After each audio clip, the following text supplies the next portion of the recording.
We now take you live to the Central Texas Command Center and the heart of the resistance. It's Alex Jones. This is Ad-Free Alex. Ad-Free Alex. Ad-Free Alex. Deep State is going into convulsions with more agencies joining, some at the FBI saying don't release the memo. Hundreds of articles out hysterically just saying it's total proof. Trump's a Russian. Alex Jones is one. I mean, they're just doubling down on the hysteria. We have got so much for you today and very special in-studio guests that I'll tell you about after the break. But first, I want to go to this boil down from Paul Joseph Watson that's powerful. Idiots react to Trump's State of the Union. Here it is. Tonight, Donald Trump presented a self-congratulatory speech without vision. He promised unity, but sowed division. Yeah, the only divisive thing I saw last night was your anger-stricken face. You couldn't even bring yourself to half-heartedly applaud a call for unity. Tonight, I call upon all of us to set aside our differences, to seek out common ground, and to summon the unity we need to deliver for the people we were elected to serve. But Trump's the one causing division. Bollocks! Donald Trump is not going to be president of the United States. Take it to the bank. Okay. I guarantee it. You really don't know what you're talking about right now. Also, did you and Cory Booker have a bet beforehand as to who could look most like they've been smacked across the cheeks with a massive wet fish? You lot can't even applaud record low black unemployment. You're all on your phones when Trump's talking about caring for veterans. But Trump's creating disunity, yeah right. Joe Kennedy reacted by swallowing a Tide Pod. Ask not what your country can drool for you. This guy's reaction looked like he just caught Trump humping his wife. But he was actually livid about an increase in take-home pay. Chuck Schumer was so triggered it looked like he was being eaten from the inside out. Joe Manchin really wanted to jump on board the Trump train, but Schumer's death stare stopped him in his tracks. Imagine being triggered by the word family. Church, family, police, military, the national anthem. Trump trying to call on all the tropes of 1950s-era nationalism. The goal of this speech appears to be to force the normalisation of Trump on the terms of the bygone era his supporters are nostalgic for. Wait, you're so out of touch. You think the very bedrock principles of America are part of a bygone era. Imagine being triggered by the word God. Our motto is in God we trust. Wrong! Our motto has been e pluribus unum, out of many one. But to be fair, it was a pretty big mistake on Trump's part to say that in God we trust is the national motto. US Code 302, in God we trust is the national motto. Oh wait, he's a CNN analyst. Say no more. Imagine being triggered by the term USA. I'm a patriot and I love my country, but the way people have been chanting USA lately, especially in response to nationalist hate-mongering, sends chills down my spine. Yeah, if the term USA sends chills down your spine, chances are you're not a patriot. Luis Gutierrez was so butthurt by the USA chant, he had to leave the chamber.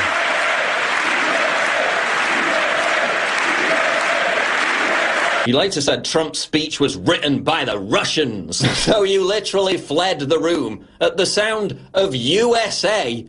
But Trump's the traitor, okay. Words leftists were upset at Trump for saying last night. God, church, family, USA, police, military. It's almost like they hate all of the above. Seriously, this dude escaped from the Stalinist dictatorship of North Korea, crawled across China with one hand and one leg to secure his freedom. And you lot have mental breakdowns when people start chanting USA. Get some frigging perspective. This is a new low. Taxes, unemployment, illegal immigration, agreed. New lows. People got so angry at the Washington Post, they were forced to change their headline. Here's a reaction you didn't expect. Anti-Trump pollster Frank Luntz apologizing to Trump. It takes class to admit you were wrong. 75% approval. Anecdotal evidence suggesting Trump wowed even some of his haters. Is this really a turning point for America?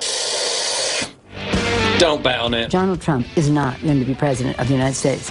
Take it to the bank. Okay. I guarantee it. You really don't know what you're talking about right now. Stay with us. The main transmission launches in T-minus 60 seconds.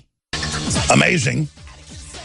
And we see our country in a full civil war against the globalist forces, the multinationals seeking to bankrupt the nation and bring us into total economic, cultural, and spiritual bondage to establish an unelected planetary technocracy in their own words.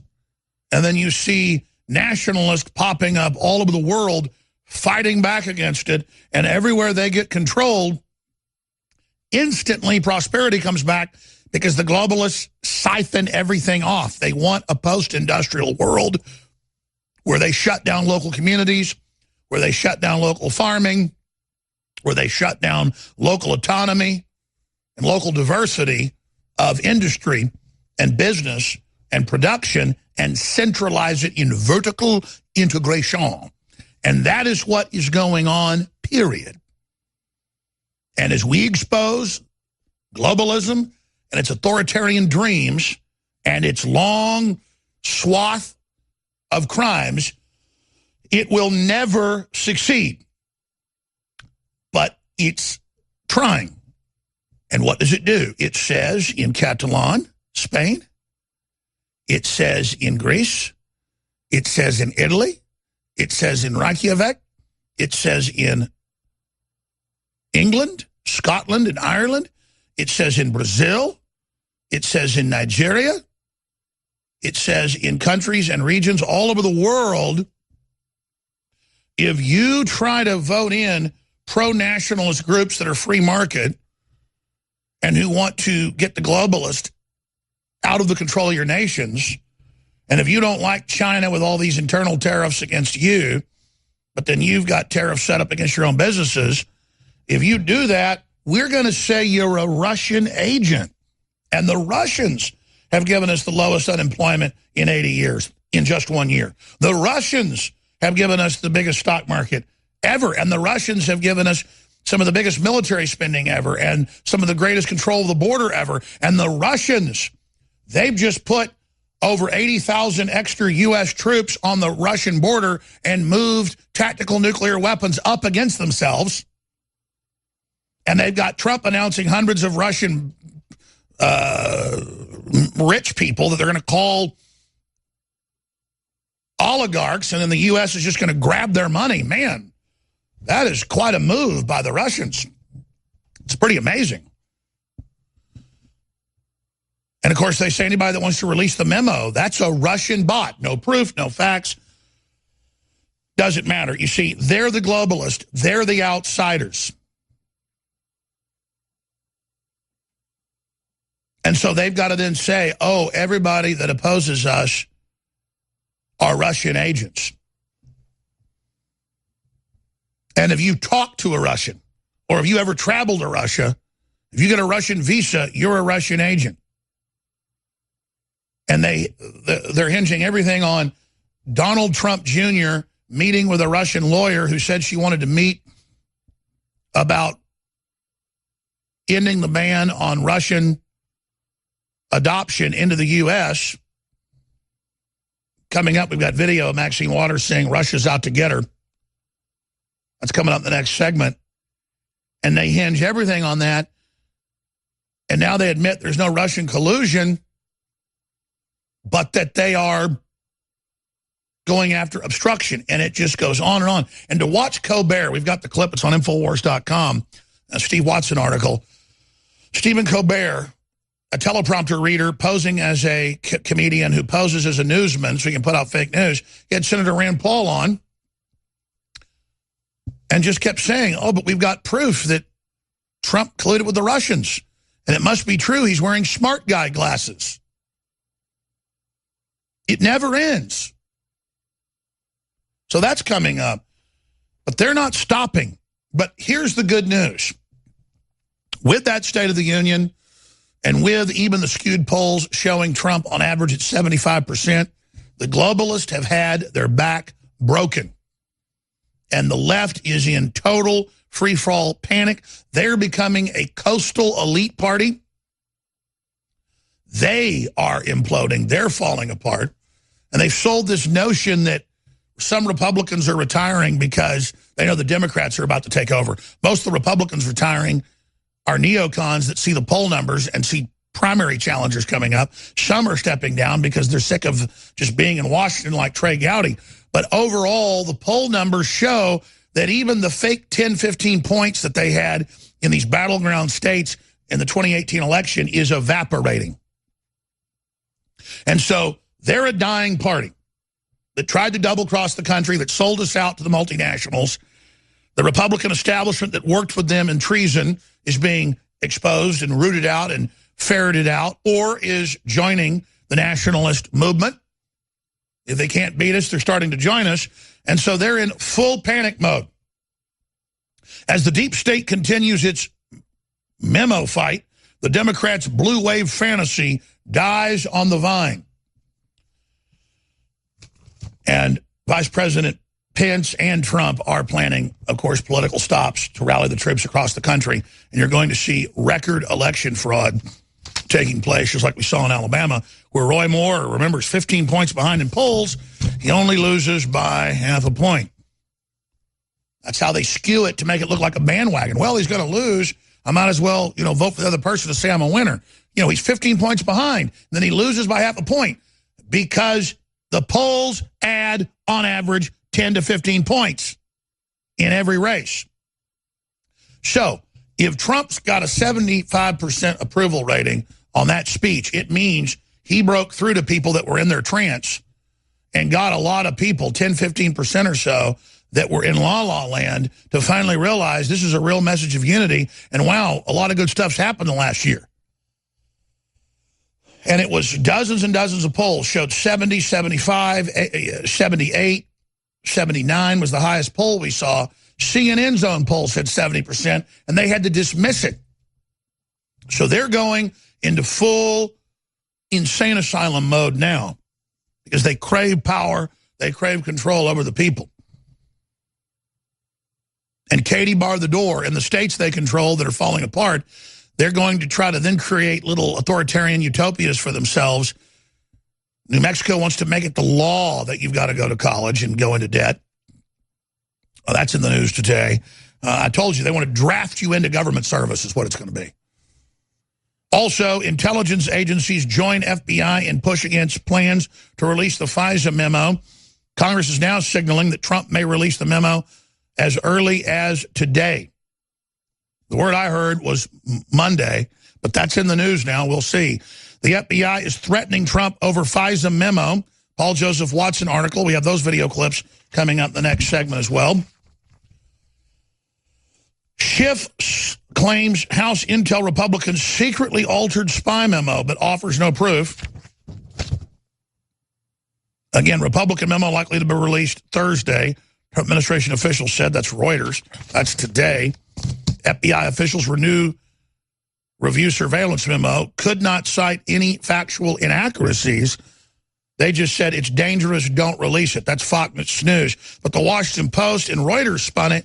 FBI expresses grave concerns, close quote, over Republican memo's accuracy. And they don't really do that. They just said that there. Disregarding FBI, White House to release Republican memo. Oh, disregarding the FBI because, Comey and McCabe, they're the bosses over America. No, they're Clinton globalist operatives put in there to allow this hijacking, and they're being removed right now. When we come back on the other side, I'm going to go right through these clips I just mentioned. Maxine Waters says the Russians run everything. They're out to get her. They're hiding everywhere. And she looks like a total crazy person because she is. And then the FBI, basically, the Clinton holdovers, threatening Trump. Hey, sorry, you're not going to get to run your political witch hunt.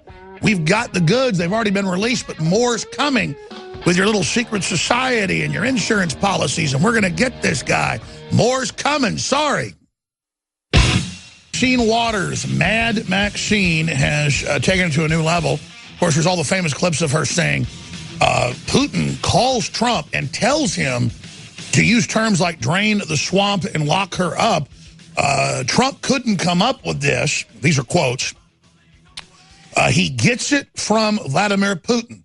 I mean, that's like saying he gets it from a garden gnome sending telepathic transmissions from Mars. It's just completely bonkers. And she says it all wild-eyed. And Pelosi says similar things. Well, her mouth moves like she's Mr. Ed or something, clearly having serious neurological problems. You have this crazy, aging, schizophrenic, clearly drugged up on prescription drug Democratic Party that just look like they've escaped from a mental ward. And none of us can come up with terms ourselves or nicknames. It has to come from Putin, who they bill as like the master of the universe, Galacticus, or Megatron. Nancy Pelosi says, I am Optimus Prime, Megatron. Prepare for battle. Maxine Waters is fighting valiantly against the forces of the Decepticons. Their leader, Megatron, you know him as Vladimir Putin, programs every word that Trump and Alex Jones say. I mean, who believes this? But there are just more and more insane articles everywhere. There's this breathless one in Politico I read this morning where they go, I'm a Republican, and what happened to my party? They're gaslighting us. The Russians have taken over everything. Our country's in total peril. They're just reporting it like it's absolute truth. And Alex Jones is there, and Congressman Gates, they're all under Russian control. And what are we going to do? No one's believing us anymore. The memo's made up by Nunes. None of it's real. There's nothing there. It's already admitted them saying they're Democrats and we're going to stop the president. I mean, we have smoking guns already. They're about to release even more. And I'm reading this long article, and it sounded like a hysterical 9-year-old wrote it, who was hopped up on amphetamines or something. I mean, it's just bonkers land. And then they're the ones in their alternate universe saying that we're Russian agents. Quite frankly, Trump has been manipulated and bullied into really aggressive moves towards Russia, that Russia hasn't done anything. And I'm sick of the sanctions, and I'm tired of it because Russia hasn't done anything except help us after 9/11 and lead the charge against ISIS and become free market and Christian. And the same Hollywood that hates Christians here, and you know, the same MSNBC host that said in the State of the Union, how dare him mention family and church? That's bygone. You don't get to have that anymore. Like we're in a big re-education camp. We got you in this sports stadium. This country's communist now. Forget families and forget churches. Hell, the communists don't even take your families away. I mean, it is just next level. These people are textbook authoritarians. And why do we put up with somebody that looks like a crazy person on PCP impersonating somebody on PCP? I'm forgetting the name of the famous guy, one of the founders of rock and roll. James Brown, that's right. I mean, Maxine Waters looks like a lunatic asylum person escaped wearing a rubber James Brown mask, and now Putin's after her because everybody hates her on the internet. She's a total joke. She's disconnected from reality. You know, even Democrat Party watchdog groups, back before they went completely criminal, have big reports online. Look it up. That she gave her husband's bank $12 million of taxpayer money. And it just goes on and on. Stuff that anybody else would be under the jail for. But James Brown in drag now says Putin's after her. So let's go ahead and go to James Brown. Anything to do with these investigations. So, included in why I think this isn't a problem that has to be resolved in a certain way is the obstruction of justice and the possible collusion with Russians in order to undermine our democracy. Elect Trump so that they can lift these sanctions and they can make all of this money. And I want to tell you, they absolutely hacked our Democratic National Committee. Absolutely. William Benny's been on. It's been in the news. It was taken at the base itself on a thumb drive, the download speeds, the transfer speeds. And we now know it was leaked from inside our own government, just like WikiLeaks and all the rest of it. And again, she just states these things that aren't true. We absolutely know it was the Russians that hacked the DNC. And they always change the subject from the crimes they're committing and fixing polls and fixing debates and, you know, let's keep our constituents in the dark and desperate. I mean, we're going to have urine, feces, and, you know, and semen, sir, for you at the dinner, Mr. Podesta. We got a Trump speech coming up, too. He's about to go live. We're going to carry that. Let's go back to Waters. RT, which is Russian television, absolutely interfered with speech of mine on the floor of Congress and blacked me out for 10 minutes. What? They don't play. They mean business. And so, Trump is going to do everything that he can to have his way. He has shown us they didn't care what we think about him, not staying in the White House on weekends, flying down to Mar-a-Lago, meeting with folks in ways he should not meet with them because we think classified information is being unleashed. We know he'll give up classified information. He did it in the White House. This is so insane. Ambassador and the foreign minister of Russia. And so, all of this is going on at the same time. He's carrying it out with the cabinet that you should be worried about. The education secretary is never... All right, we're going to have to go to break and come back because I've got to get into Chris Farrell, the head of Judicial Watch. FBI is threatening Trump. Trey Gowdy memo release will embarrass Adam Schiff. It's going to embarrass Obama and a lot more. So that's all coming up after this break. What a crazy time to be alive. And Trump is set to deliver a speech at the GOP retreat where the GOP almost didn't get there because the dump truck rammed into it. The media called it a conspiracy theory just to question the event. I didn't say what I knew it was one way or the other, and everybody else I know is questioning it as well. So that's going to be coming up for the president when he pops in to deliver his speech that we'll carry excerpts of live, not the whole thing, from the Republican retreat they were traveling to yesterday when the train had a dump truck run into it mysteriously. Still haven't gotten a lot of answers on that front. But I got a bunch of clips I want to play right now.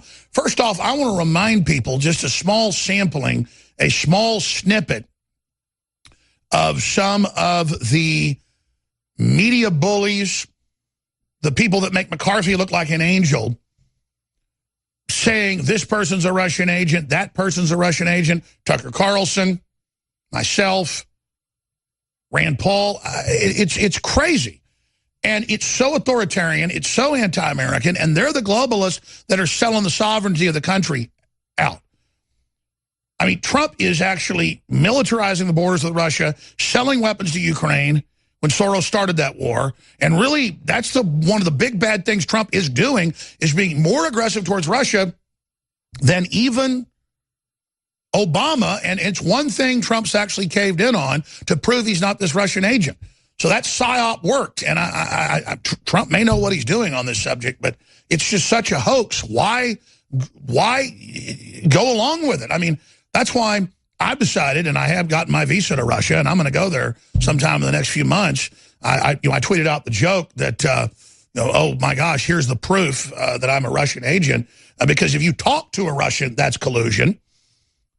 Even though you're trying to find out corruption about Hillary Clinton, if you're Don Jr., and certainly if you get a visa to Russia, it's a bad thing. But if you're Hillary and you meet secretly with Putin or you get money from the Russians to actually sell us out, then that's okay. If there's real collusion, then we don't talk about that. But you see, if you go to Real Alex Jones, I tweeted out a shot of my Russian visa because I'm sure the media will have a heyday with that because I'm going to troll them when I go to Russia. It's ridiculous. And I'm going to talk about the history of what the globalists have done to Russia as well, just like the same leftists want to control us and enslave us and attack Christianity and the family. MSNBC said, oh, Trump, how dare you talk about family and how dare you talk about Christians? How dare you talk about church? You don't have that anymore. That's bygone. That's the threat. That's the evil. That's the same crap that ran Russia for 85 years, and it's staring us right in the eyeballs. And I'm just glad as an American people, we're standing up and saying no. But let's go ahead and go to this compilation of them telling anybody that doesn't submit to them is a Russian agent. Mr. Armstrong, you'd mentioned in your answer to, I think, Ms. Spears' question, that there are other RTs operating in the U.S. Can you describe them, list them? Sure, thank you. So you have RT, you have Sputnik, you have Ruppli, and then I think you have them feeding other entities. InfoWars comes to mind, where those are echo chambers.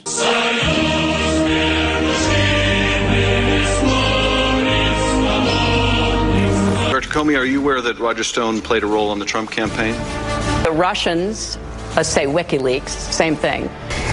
Is it possible that the Republican chairman of the House Intel Committee has been compromised by the Russians? Is it possible that they actually have a Russian agent? That guy's been compromised.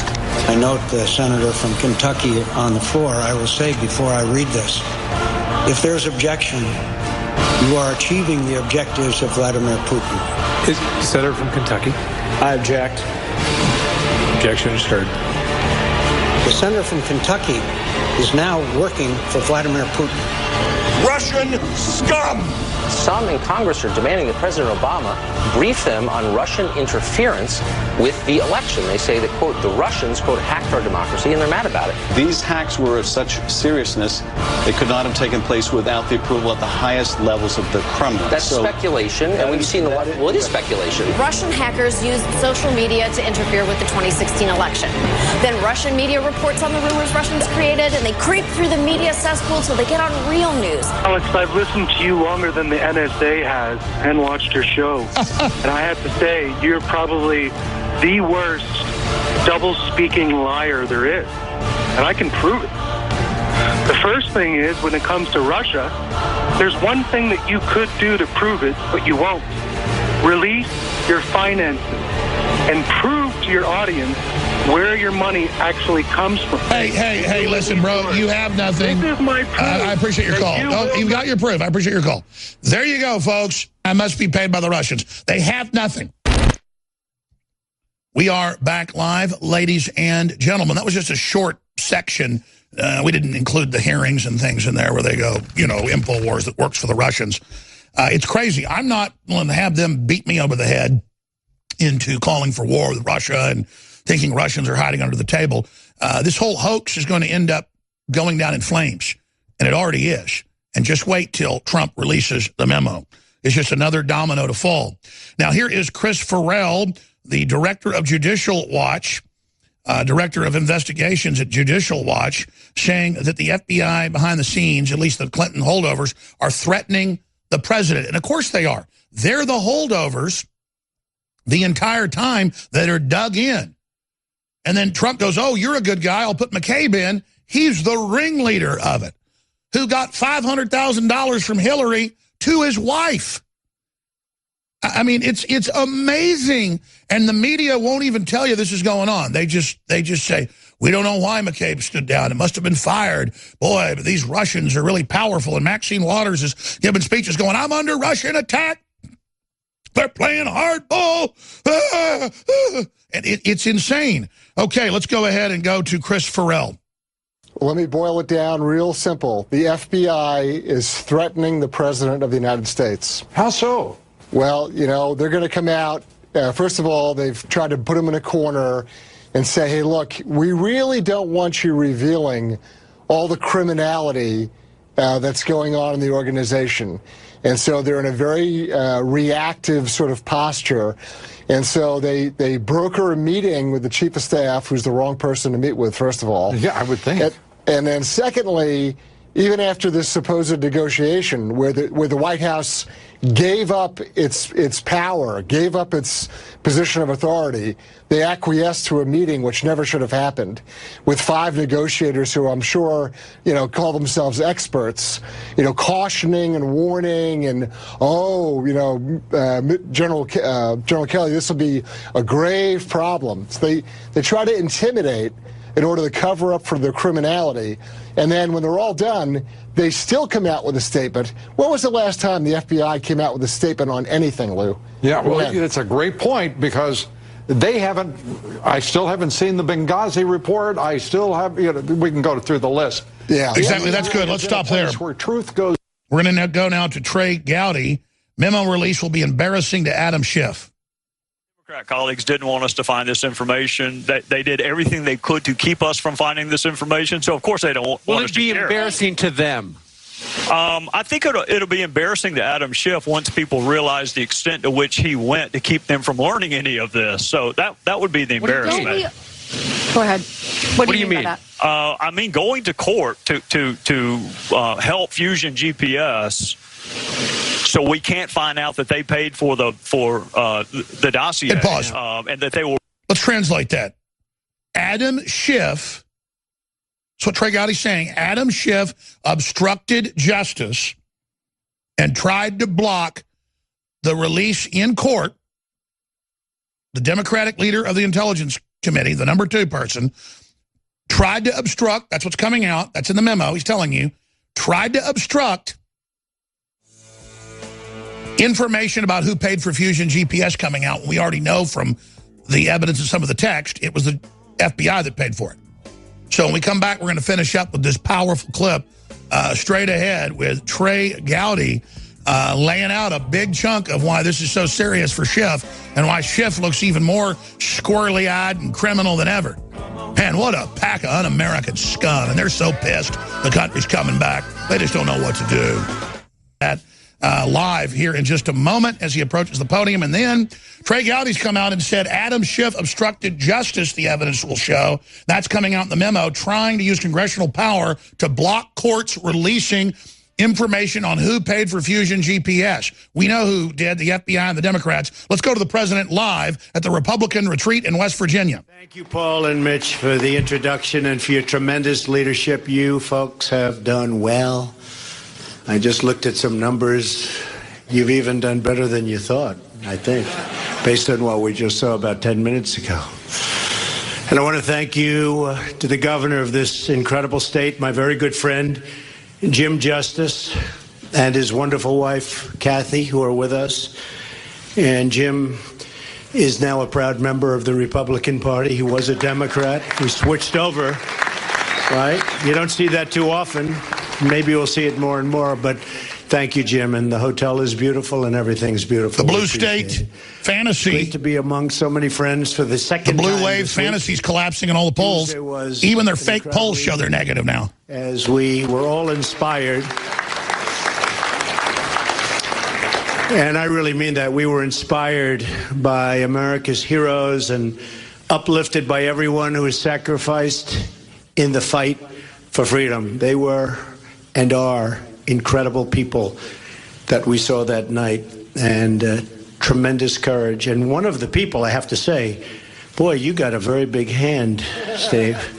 Steve Scalise. A great hand. And we're all truly blessed to be Americans. Before going any further, I want to send our prayers to everyone affected by the train accident yesterday, and especially to the family of the person who was so tragically killed. Our thoughts are with the victims and their loved ones, and thank you. With us today on stage is our incredible leadership team, and they really have. If you look, you just look at what's happened in the last short period of time. Without them, I could have never won the presidency, I guess. I don't know. Could I have won the presidency without that? Steve, yes, right? I don't know. But they become very good friends, and we're now in battle together and in friendship together. Senate Majority Leader Mitch McConnell. Thank you, Mitch. Great guy. That was a big win we had, Mitch. Senate Majority Whip John Cornyn. John, thank you. Great job. House Majority Whip Steve Scalise. Again, Steve. Thank you. House Majority Leader Kevin McCarthy. Kevin. All right, we're going to go back to the president live. He's there, you know, celebrating everybody and celebrating America, but I'm sure he'll have some meat and potatoes on the next wave, the next agenda to make America great again. So we'll go back to him in just a few minutes. I wanted to play this because it's so bombshell.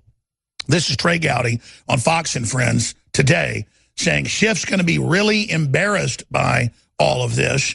The head Democrat on the Intelligence Committee, because he's been leading the witch hunt from the inside, trying to block courts using congressional power, arguing don't release who paid for Fusion GPS and the lawsuits in any of it. So again, this is a big deal. This is obstruction, is what he's saying. So let's go to that clip. My Democrat colleagues didn't want us to find this information. They did everything they could to keep us from finding this information. So, of course, they don't want us to share. Will it be embarrassing to them? I think it'll be embarrassing to Adam Schiff once people realize the extent to which he went to keep them from learning any of this. So that would be the embarrassment. Go ahead. What do you mean? By that? I mean, going to court to help Fusion GPS so we can't find out that they paid for the dossier and that they were working for the DNC. That's a pretty big step to go to court to try to keep the American people from learning something. So look, if it were up to Adam Schiff, you wouldn't know about Hillary Clinton's email. You wouldn't know about the server. You wouldn't know who paid for the dossier. So I do find it ironic that he has his own memo now, because if it were up to him, we wouldn't know any of it. Aren't we all in search of the truth, though? I mean, Democrats and Republicans should be in search of the truth. That's enough of that. Shut it down. And again, he's using congressional power to go in and try to block something that his party and then the FBI, his people, paid for. And he's quarterbacking the whole thing now that McCain's dying of brain cancer.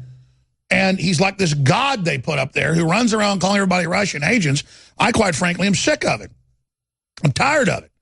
And they're trying to stand in the way of America's recovery because they want to keep you poor on their Democrat plantation. Let's go back to the president live and his remarks and see if he's gotten into his main statement on his call for bipartisanship we're supposedly going to hear. Boy, that was a tough year. Instead of that was one of the greatest years in the history of politics, in the history of our country for a party, what we've done and what we've accomplished. I don't think it's been done, and certainly not by much. We had a year that was almost, I would think, unlike any. It was a tremendous success, and I give everybody in this room the credit, and I give certainly these people behind me tremendous credit for what took place. American rebirth. Last month. That was a month of tremendous pressure, and that was people that were able to act under pressure. My favorite type of person. They were able to act under tremendous pressure. So I just want to thank you all, because that's what it was all about. And, you know, it was interesting. While we had a great year, we weren't being given credit for it.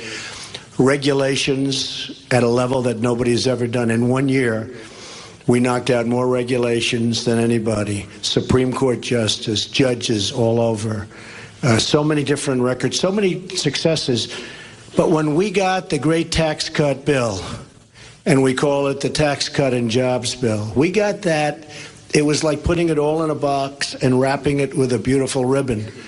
We started getting credit, not only for that, but for all of the other things that we did during the year. It's amazing. That's right. The hoax is collapsing. Surprised, actually. People are believing their eyes and their pocketbooks. A lot of people, and all of a sudden they're saying, while he had a lot of accomplishment, and then they went on to do the thing. But the fact is, you understand that. Yeah, the big breakthroughs happened. We got a lot of credit. You broke your back, Mr. President. Final month. We did. So I give everybody in this room really kudos.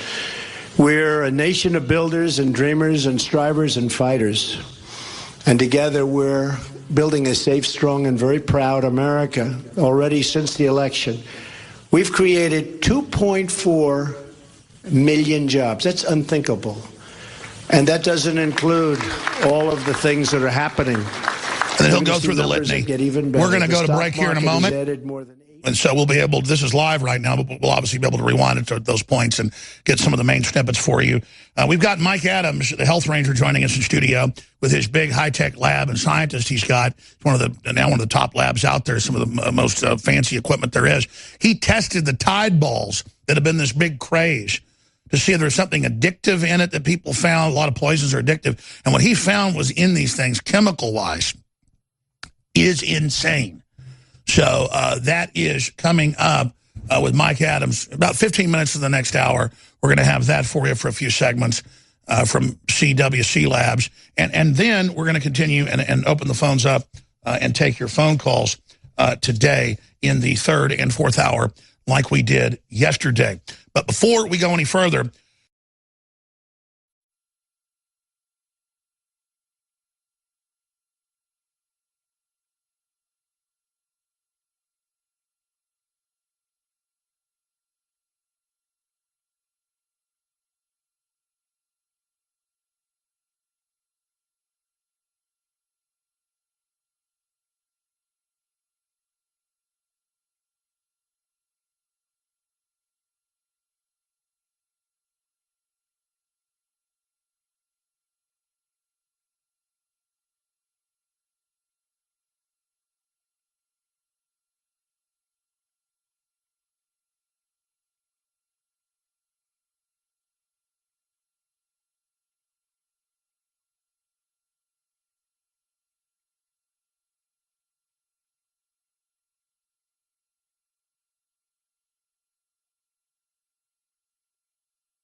hour number 2. Trump speaking live, more of that coming up. But first, they say if you talk to a Russian, that's Russian collusion.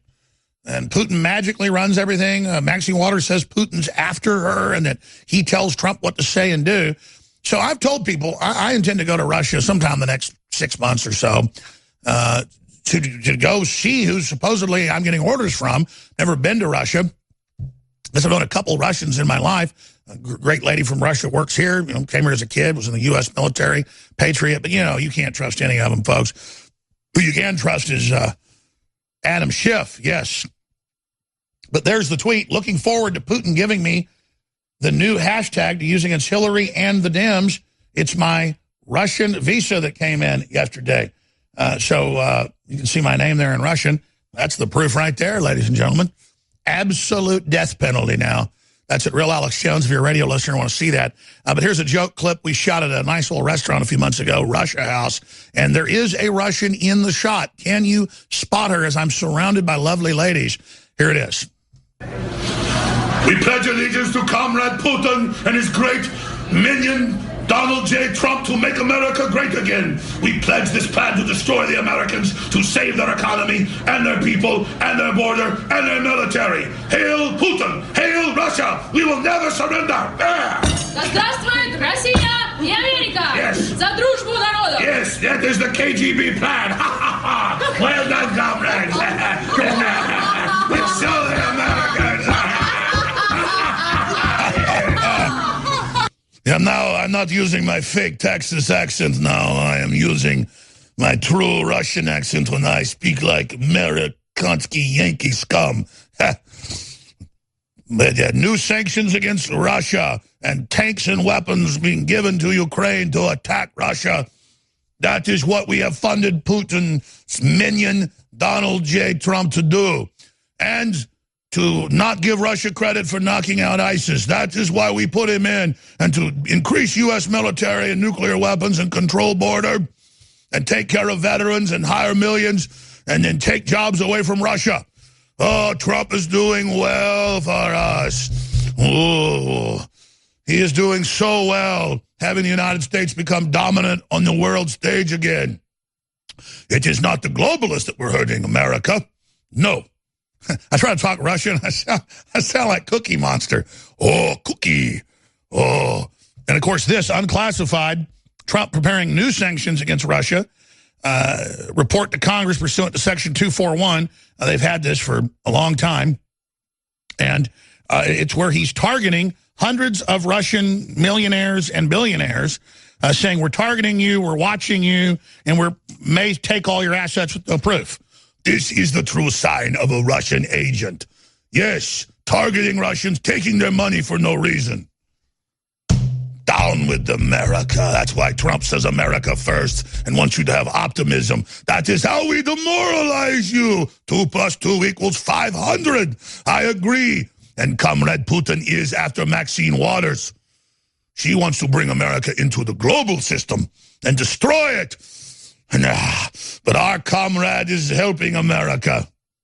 Again, I'm having trouble. I need to listen to some of the Russian accents. I'm going to do a better job. But there it is, tweeted out at Real Alex Jones.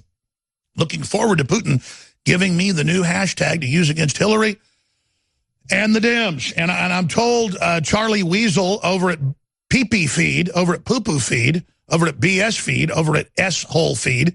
Remember the former deputy director of the CIA said, I'm a proud you-know-what-holer. Well, the you-know-what-holers over there are going to have some good fun with this. I'm not giving into their crap.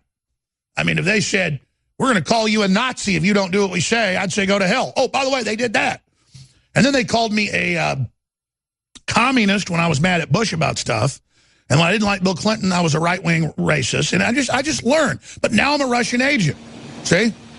So, I have fooled them yet again, though. We're going to return to play some other key clips, but more of Trump's speech, and then hit some other economic news that's absolutely key. Bitcoin coming up, and so much more. We've got George Soros openly trying to police the internet, which he's doing at YouTube, and now telling Facebook to take me down. Of course, he's a real live Nazi collaborator, so it's okay. Broadcasting worldwide. I'm going to go back to more of Trump's ongoing speech in West Virginia the day after the train carrying the Republicans to the destination, including the Speaker of the House, got hit by a truck, a dump truck. So we're going to be playing some more of that here in just a moment. And then I've got more of these clips here with the absolute out-of-control Democrat hysteria going on. Now just saying anyone even questioning the FBI is a Russian agent, including chairman of the committee, Intelligence Committee, Devin Nunes. So that's their plan. Overturn the election is their real brass ring. Hold new elections run by Democrat-controlled Homeland Security, and we never have a real election again. So we're going to go back to that. Also, Canada passes bill to make "Oh Canada" lyrics gender neutral. So the war on men and women accelerates as MSNBC says, how dare him talk about families and how dare him talk about churches. That's a bygone era, and you don't have that anymore. Wow. I mean, talk about bad guys. But let's go back to the president. Something very, very special. And when I made that statement the other night, there was zero movement from the Democrats. They sat there, stone cold, no smile, no applause. You would have thought that on that one they would have sort of at least clapped a little bit, which tells you perhaps they'd rather see us not do well than see our country do great. And that's not good. That's not good. We have to change that. And as I said, we've eliminated more regulations in our first year than any administration has ever eliminated. And that means 4 years, 8 years, or in one instance, 16 years. In 1 year, we've knocked out more regulations. It's an amazing thing. And I happen to think that that is every bit as important toward our success as the tax cuts. I have many business friends and many people in business that came to me and they say that, including small businesses, they say the fact that they no longer have to go through years of turmoil in getting approved and getting approvals and getting rule changes and getting all sorts of things and getting old while they're waiting to get them. The fact that all of that is gone is probably as important or even more important to the massive tax cuts we've gotten people. So that's something. We've signed into law the biggest tax cuts and reforms in American history. And I have to say, included in there is the individual mandate. We repealed it. That's a big one. That's so big. By itself, that would be a big achievement. And we sort of take it as, well, that was included. And ANWR, one of the great potential fields anywhere in the world. And I never appreciated ANWR so much. A friend of mine called up who's in that world and in that business, said, is it true that you're thinking about ANWR? I said, yeah, I think we're going to get it. But, you know, he said, are you kidding? That's the biggest thing by itself. He said, Ronald Reagan and every president has wanted to get ANWR approved. And after that, I said, oh, make sure that's in the bill. It was amazing how that had an impact. That had a very big impact on me, Paul. I really didn't care about it. And then when I heard that everybody wanted it for 40 years, they've been trying to get it approved, I said, make sure you don't lose ANWR. But it's great for the people of Alaska. And Senator Sullivan, Senator Murkowski are here someplace. Where are they? But they are very happy campers. Where's Senator? Good, Senator. Thank you. Don Young. They worked very... Where's Don Young? He's such a quiet guy. Where's Don? Don Young also. Don, thank you. So, no, we were always going to get it. We never had a problem with it. But you think about it, that by itself is a big bill. The individual mandate by itself is a big, powerful bill. That was just added on to what we did with the massive tax cuts. I want to thank Senate Finance Chairman and a very spectacular man, Orrin Hatch. Where's Orrin? Orrin is I love listening to him speak. He said once, I am the single greatest president in his lifetime. Now, he's a young man, so it's not that much. And he actually once said, I'm the greatest president in the history of our country. And I said, does that include Lincoln and Washington? He said, yes. I said, I love this guy. I love him. But he is. He's a special guy. And House Ways and Means Chairman Kevin Brady for their incredible work. Kevin, where are you, Kevin? What a job. I'd call Kevin night after night. Kevin, what about this? What about that? You were always there. He was working. What did you average sleep for about 4 weeks? About maybe nothing. I think he had no average. All right, let's stop right here. Job. We're going to come back with more. Mike Adams is joining us in the next segment to talk about the little Tide Pods the last month that has been a big national sensation with young people, teenagers, eating them and then vomiting and being rushed to poison control centers. So Mike thought, why don't we test and actually see what's in these with their spectrometers and all their fancy equipment at his big testing lab he has. Of course, he heads up naturalnews.com and so much more, best-selling author and filmmaker. So that's coming up. Speaking of Tide pads or balls or whatever you call them, pods, I would know. We use little organic ones at my house. When I got attacked by Stephen Colbert a few weeks ago, he impersonates me and then had me, via the character Tuck Buckford, eating Tide pellets, Tide balls. And again, it just shows how they forward something destructive and help create the hysteria right at its peak, and then they pawn it off like I did it. Again, it's not funny. But speaking of the laundry pods, video, Rand Paul drops truth bomb on Colbert, pointing out that this isn't Russian collusion investigation now. This is nothing more than an obstruction case where they're trying to get somebody to say the president lied so a Democrat minion can go to a grand jury in the swamp in D.C. and try to indict the president to embarrass him out of office, to kill the recovery you were just hearing about and that you're witnessing. These people are the enemy of our recovery and our country. And they've been doing it by design. So Steve Watson wrote about it. It's on Infowars.com and Newswars.com. Here is the clip. Rand Paul drops truth bombs on the Tide Pod pusher, Stephen Colbert. I got to ask you, you said that the Bob Mueller investigation was a witch hunt and that it was a distraction of Congress's time. Do you think it should be ended? Do you think he should be gotten out of there? Do you think they should get rid of Rosenstein and release the memo and just blow the whole thing up and forget it ever happened? I'm concerned. My biggest concern is over something that Madison said in the beginning of our country. He said that men are not angels, and that's why we need more oversight of government.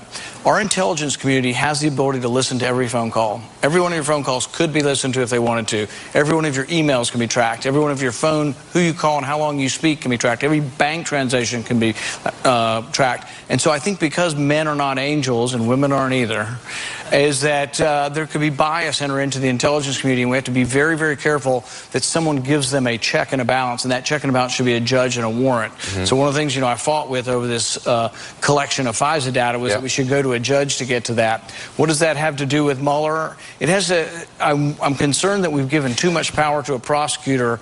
He was supposed to go after Russian collusion. So far, he's gotten someone over. He recorded General Flynn's phone call and then got him to say something inconsistent with what was recorded in the phone call. Think about it from a personal perspective. If I had 1,000 phone calls from Stephen Colbert, what I could learn, and then if I can interview you, and if you say anything inconsistent with what you said on your private phone calls, I can put you in jail. Well, if what I said in the private phone call was that, I met with the Russians over sanctions, and then you asked me, did you meet with the Russians over sanctions, and say no, then lock me up. See, they cut it off there to make it look like a zinger, like he's a big genius, but that's not what was there. Looking for obstruction. Discover trends and global developments years before they happen, right here on The Alex Jones Show. All right, joining us for the balance of the hour, Mike Adams of naturalnews.com. He also heads up a big national lab that tests for thousands of different chemicals for hundreds of different companies, foods, you name it. And he had an idea last week because of the whole situation with laundry pods from Tide that was the big craze and still is the craze with young people eating them on air. He had the idea to test that.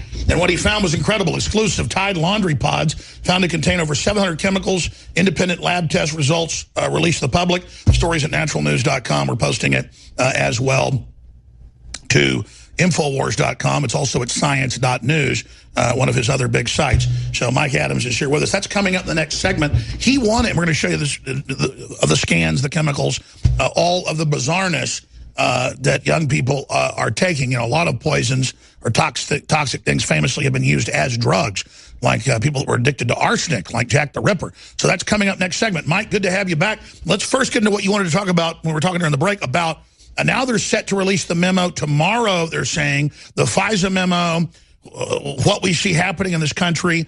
How would you quantify the place America is right now historically? Well, this is history in the making. This is an historic moment for America, no question about it. But I would also warn that this is a prime opportunity for the left to try to pull off a false flag distraction, frankly. And, you know, that's me saying it, not you saying it right here. If they can distract from the information that's going to come out, the obstruction of justice by Obama's DOJ and Obama's FBI, they will try anything. As you know, they will do anything to change the narrative and distract from this, because I believe that there could be as many as 100 people being indicted, some of them going to prison, some of them turning and testifying against others, from the Obama administration and the DNC and the Hillary Clinton Foundation and all of that. The level of evil and corruption and obstruction is so extraordinary that when this comes out, America will never be the same again. I played the clip earlier, so I won't play it again now, but Trey Gowdy came out and on Fox and Friends this morning and said to the world that, listen, what's going to embarrass Schiff, that's running all this for the Democrats in the House on the Intelligence Committee, is that he's in there obstructing, trying to block documents coming out and going to courts and saying, don't release who funded Fusion GPS. Well, we know it was the Democrats, it was the FBI and others. So they're running scared. Well, when the Schiff hits the fan tomorrow, is what it looks like is going to happen. Schiff is going to be exposed. And all those who try to cover this up are going to be exposed. And you notice how they've tried to blame the Republicans for doing the very things that they do. They say the Republicans are obstructing justice when they have been steeped in obstruction of justice this entire time. They say the Republicans are lying and making things up when it's actually the Democrats and the collusion inside the former DOJ and former FBI head. They were making things up. They were fabricating. Hillary Clinton was destroying evidence, hammering hard drives, you know, to destroy them. These people tried to overrun America and destroy our republic, and the truth is now about to come out. And it was so close to succeeding, it finally blew up in their face. It awakened enough people to action.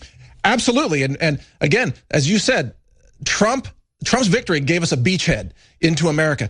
From this beachhead, we now have to fight the battle for transparency and truth. And I'd say in the last year, we got off the beachhead and are rolling into France, but now the Battle of the Bulge is coming. The final big globalist counter-assault led by Zeb Dietrich is on its way.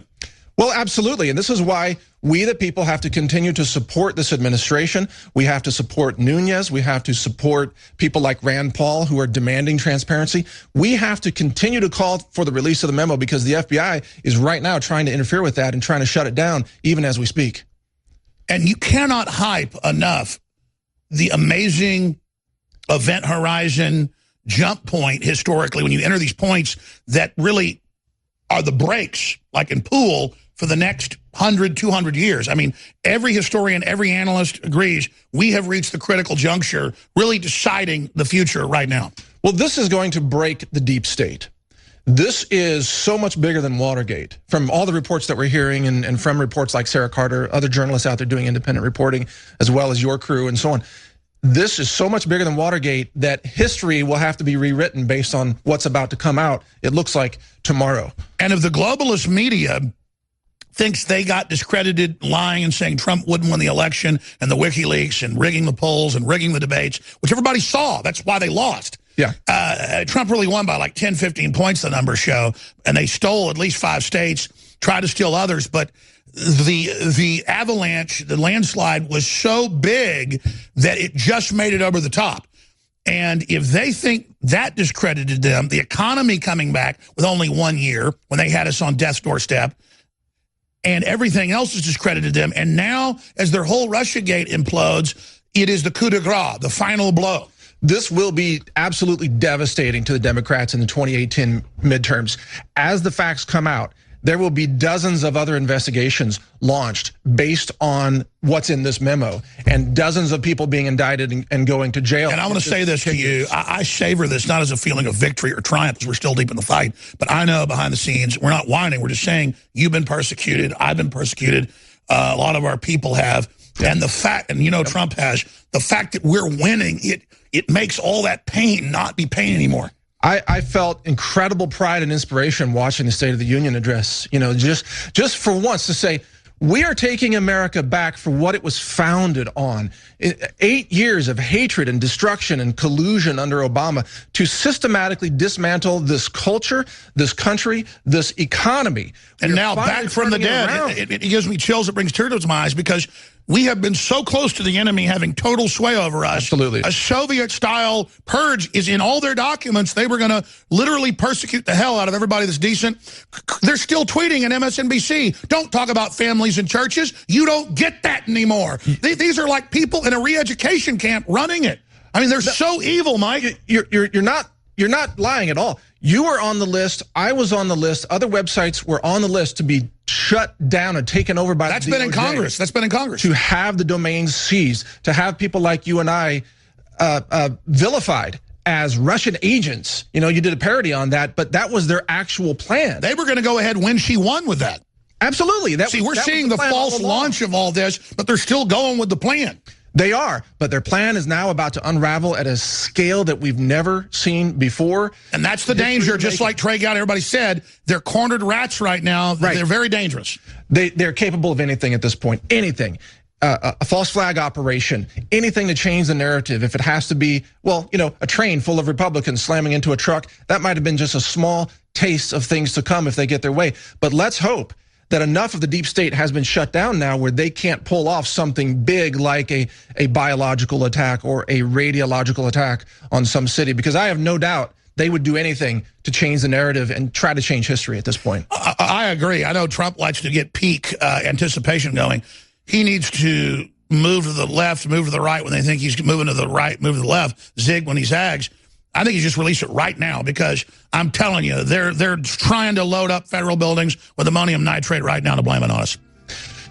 They have to get the vote out of committee, I believe, tomorrow morning, and that is on track. Trump promised to get it released. It's coming, and I would say I'm going to be watching InfoWars tomorrow when this comes out. Man, I just tell you, my gut level, though, can you feel it? The energy, yes. And you can feel they finally know they're losing.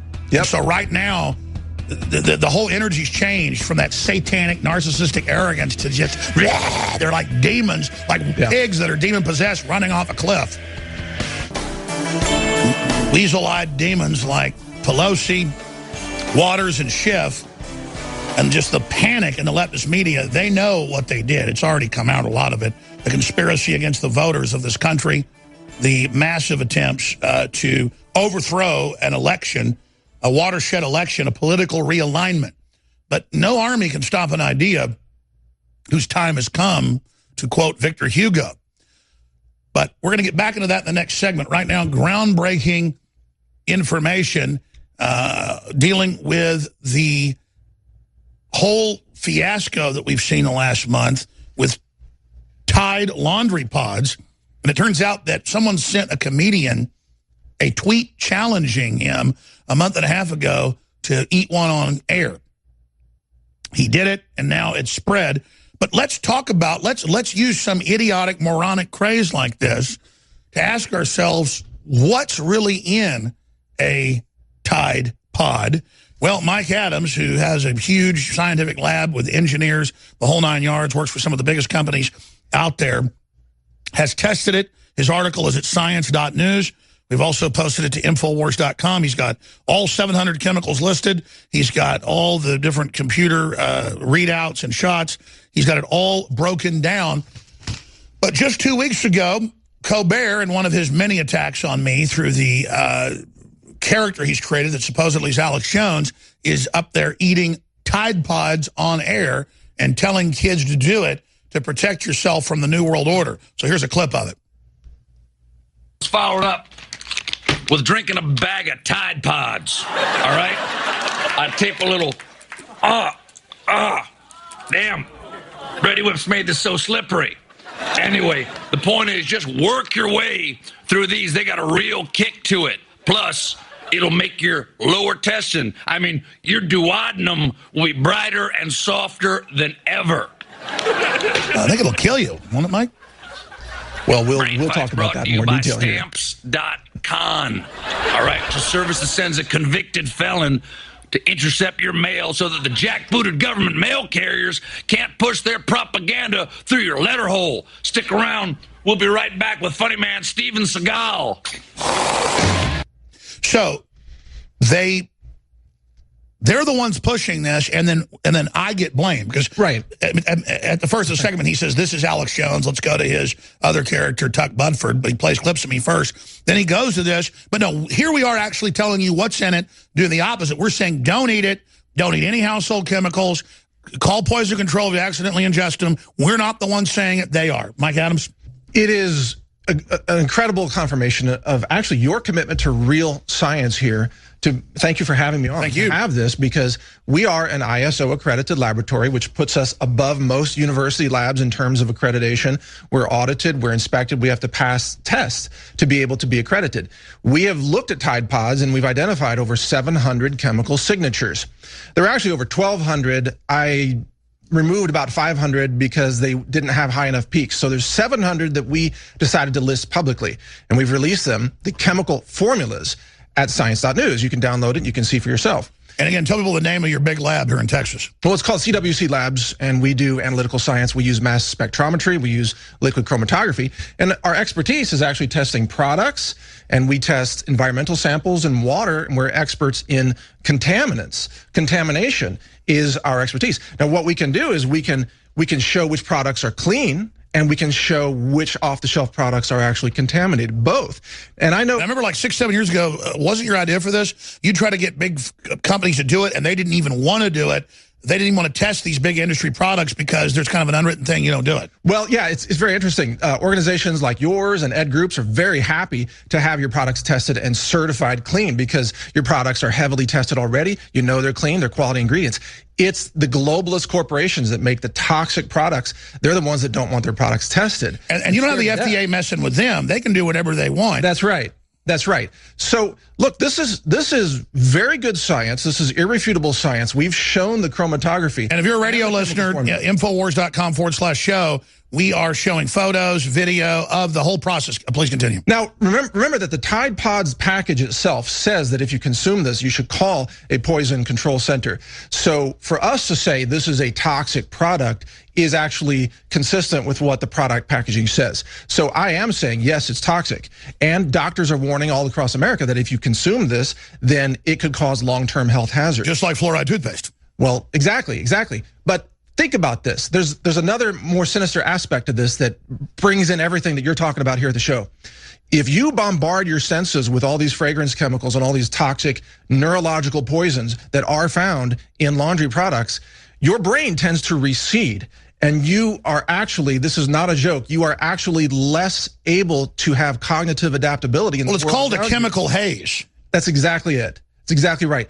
This is an assault on your ability to process information and to even think in the world correctly, because you're assaulted by fluoride, you're assaulted by fragrance chemicals, you're assaulted by fabric softeners and dryer sheets, you're assaulted by detergents. All these chemicals bombard your brain and your neurology, and it makes it so that you cannot function at the level that you were intended to function with your God-given body, which is a supercomputer actually. The dumbing down of the masses has a junk food component and a chemical component. And this is all part of it. So we have done the science, we have released the results, and we're now asking the public to look at the chemical formulas and help us identify the names of those chemicals. Too many formulas for us to do all the research on. I mean, these computers are so amazing. They're telling you all these huge, long names. Yeah. And you found, like you said, over 1,000, but you're just cutting it down to 700. 700. We only injected half of a microliter of this Tide Pod laundry product, half of a microliter in our system, okay? That's 1/2 of 1 millionth of a liter. And we found over 700 chemicals. Have you ever tested anything that came up this crazy? Nothing even close. Nothing even close. We have tested off-the-shelf products, thousands of them. We found, pesticides and herbicides and other chemicals. We found birth control chemicals in the water supply. We did a sample from a VA hospital. We found, 100 and something chemicals in that. We've never seen 700 plus chemicals before. And, the message to your audience, Alex, is that if you want to protect your brain and your body and your ability to think, you need to use cleaner products.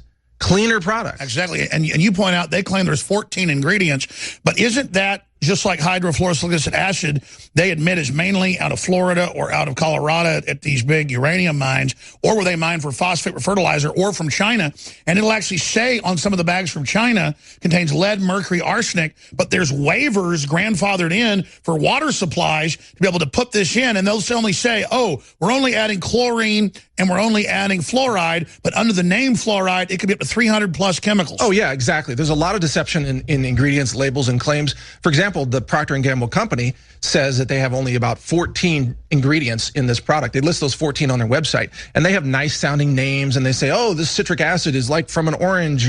They try to make it sound friendly. They don't tell you the other, 686 chemicals that we found that have very scary names. And actually, if you look at what's called the material safety data sheets, or MSDS sheets, for these chemicals, you'll find that many of them, the vast majority, have toxic profiles. My advice is you should never use Tide laundry detergent even to do your laundry. You should find something cleaner and safer. In the same way that you want to source cleaner products, like InfoWars Store, you want clean products. You should do the same thing for your laundry, for your personal care products. You are chemically polluting your family, your household. Well, ever since I was about 8 years old, my mom quit using Tide because anytime she washed clothes in it, I would break out in hives everywhere. That's very common, actually. It's a very common reaction. And these kids that are eating it, they think they're hip and cool. It's like this younger generation. They all loved Obama and they love Hillary Clinton because they don't know anything about her, but they think they're hip and cool, and they're trying to gain popularity by poisoning themselves. Now, that's right, because YouTube doesn't restrict any of these videos. They restrict ours. But if you're making fun of dead bodies, that commit suicide, whatever, it's fun. They push it. They force feed it to make kids nihilistic and stupid. I think they're starting to restrict it because of the outcry, and maybe with this segment going public, they will restrict it even more, because nobody else in America has dared publish what you had me on today to do, the 700 plus chemicals. All right, when we come back, I'm going to give people the rest of the story behind this, as Paul Harvey would say. So please stay with us. We'll be right back, and spread the live links. This is and from what I researched, where the hydrofluorosilicic acid came from and the rest of it, at the end of World War II, they had tons of this as the byproduct from the aluminum smelting and from the production of the atomic bombs and things like that, Mike. And so they began to start putting toxic chemicals into the water supply, sheep dipped into detergents, into what we call fluoridated water, into all these other areas to get rid of the toxins and to get us to pay for them and to buy them. And then that's when we went from natural soaps and natural cleaners and things that have been used for thousands of years to calling them detergents. So explain to me, not just ganging up on Procter & Gamble, but just in general, right, how in California, if I'm saying that, I'm selling something and rutabaga has more lead in it or kale than what California says they allow, right, but then you can have something like Coca-Cola where you see the studies come out that it's full of lead, full of mercury, all this other crazy crap, and you ask yourself, how is this going on? How do they all get to do it, but then we've got something as clean as grandma's kitchen table, and we're evil. I mean, how does that work? Well, let's be clear. Procter & Gamble's not doing anything illegal. They admit their product is poison. There's a poison warning on the package, but it's not illegal for them to sell it, and that's why many other people sell it. But California, think about the hypocrisy of California, where they say, oh, you can't have more than 0.5 micrograms of lead in a total serving of a product, and yet California's cities collect all of the human sludge and sewage into what's called biosludge, and it's full of heavy metals, it's full of birth control chemicals, pharmaceuticals that were flushed down the toilet, light industrial waste, mercury from dental offices in many cases, many other poisons. They take this biosludge and they drive it out to the countryside and they dump it on the countryside. So California's cities are poisoning California rural areas. That's the biosludge issue. You had me on last time, Alex, to talk about that. That film is coming out later this year. It's going to be just a bombshell. But California poisons its own rural citizens with these biosolids and biosludge. So for California to say, oh, you can't have 0.5 micrograms of lead in a serving is obscene, especially when that law was called the Clean Water Act or similar language. It was about clean water. Then they misapplied it to nutritional supplements and they gave immunity to foods. So you can go into the grocery store right now and you can buy foods that have 10 times higher level of lead. I've tested them. You could buy turmeric root, you could buy ginger root, you could buy many other products in the grocery store that have 10 times higher level of lead than what they allow in a nutritional supplement. And they call that science. I call that junk science. That's what California's into. Just like their economy is a mess, their politics are a mess, their culture is imploding, their science is a total joke, Alex. California, something's got to be done there. Maybe because liberalism is a form of psychological warfare. Yeah. In their own admissions, it's in the WikiLeaks, to take over and engage in criminal activity. It's like the Joker runs the Democratic Party, basically. They have to dissociate you from reality. They use fake science to do it. They use fake politics. They've got Nancy Pelosi. Hollywood. Yeah, Hollywood. All of the fakery, like how they faked you with the laundry pods. That was a psyop, really. It wasn't just a satire. It was a psyop to try to associate you with the poison of the Tide laundry And I've noticed it's an underwriting deal, because every time Colbert attacks me or the other shows, they make fun of me saying there's chemicals in the food and water that are bad for you, and there's no such thing as the gay frogs. And then they now go out and show me taking chemicals on air. So again, they do not want a real sensible debate about this. Exactly. The key to this is they are really trying to cover it up. I go to science shows.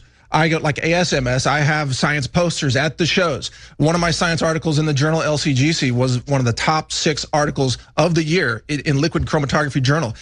I go to science shows and the people there talk to me about atrazine in the same way that you talked about atrazine. What you are saying is scientifically valid. It's 100% true.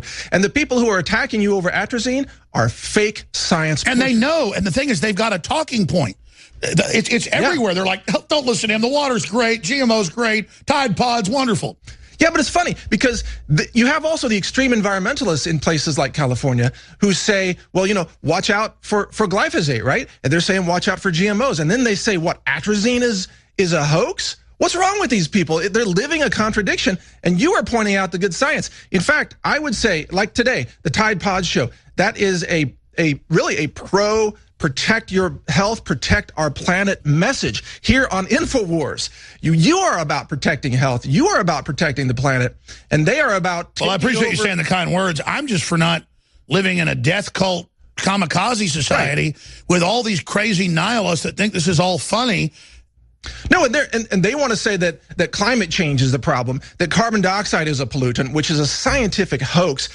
All the plants, all the forests need carbon dioxide to flourish. Without carbon dioxide, we couldn't grow food. Carbon dioxide, we just did a science article on this, Alex. Carbon dioxide is causing a wave of flowers to bloom in the rainforest all across the world because the levels are slightly higher. Carbon dioxide is beautiful. Carbon dioxide. Well, I was about to say all the climatologists and all the forest experts and everybody that study it say that when it was hundreds of times higher, now it's just a trace gas, that trees grew way, way faster. Yes. There was more oxygen. Everybody was healthier. Yes, the planet was more green when we had more carbon dioxide. In fact, they say, major studies, the Sahara, they believe, has been growing because of low CO2 levels. Well, exactly. And think about under Obama, the EPA under Obama declared carbon dioxide to be a pollutant. This is the gas of life for plants. This is nutrition for plants. It's like oxygen. Carbon cycle.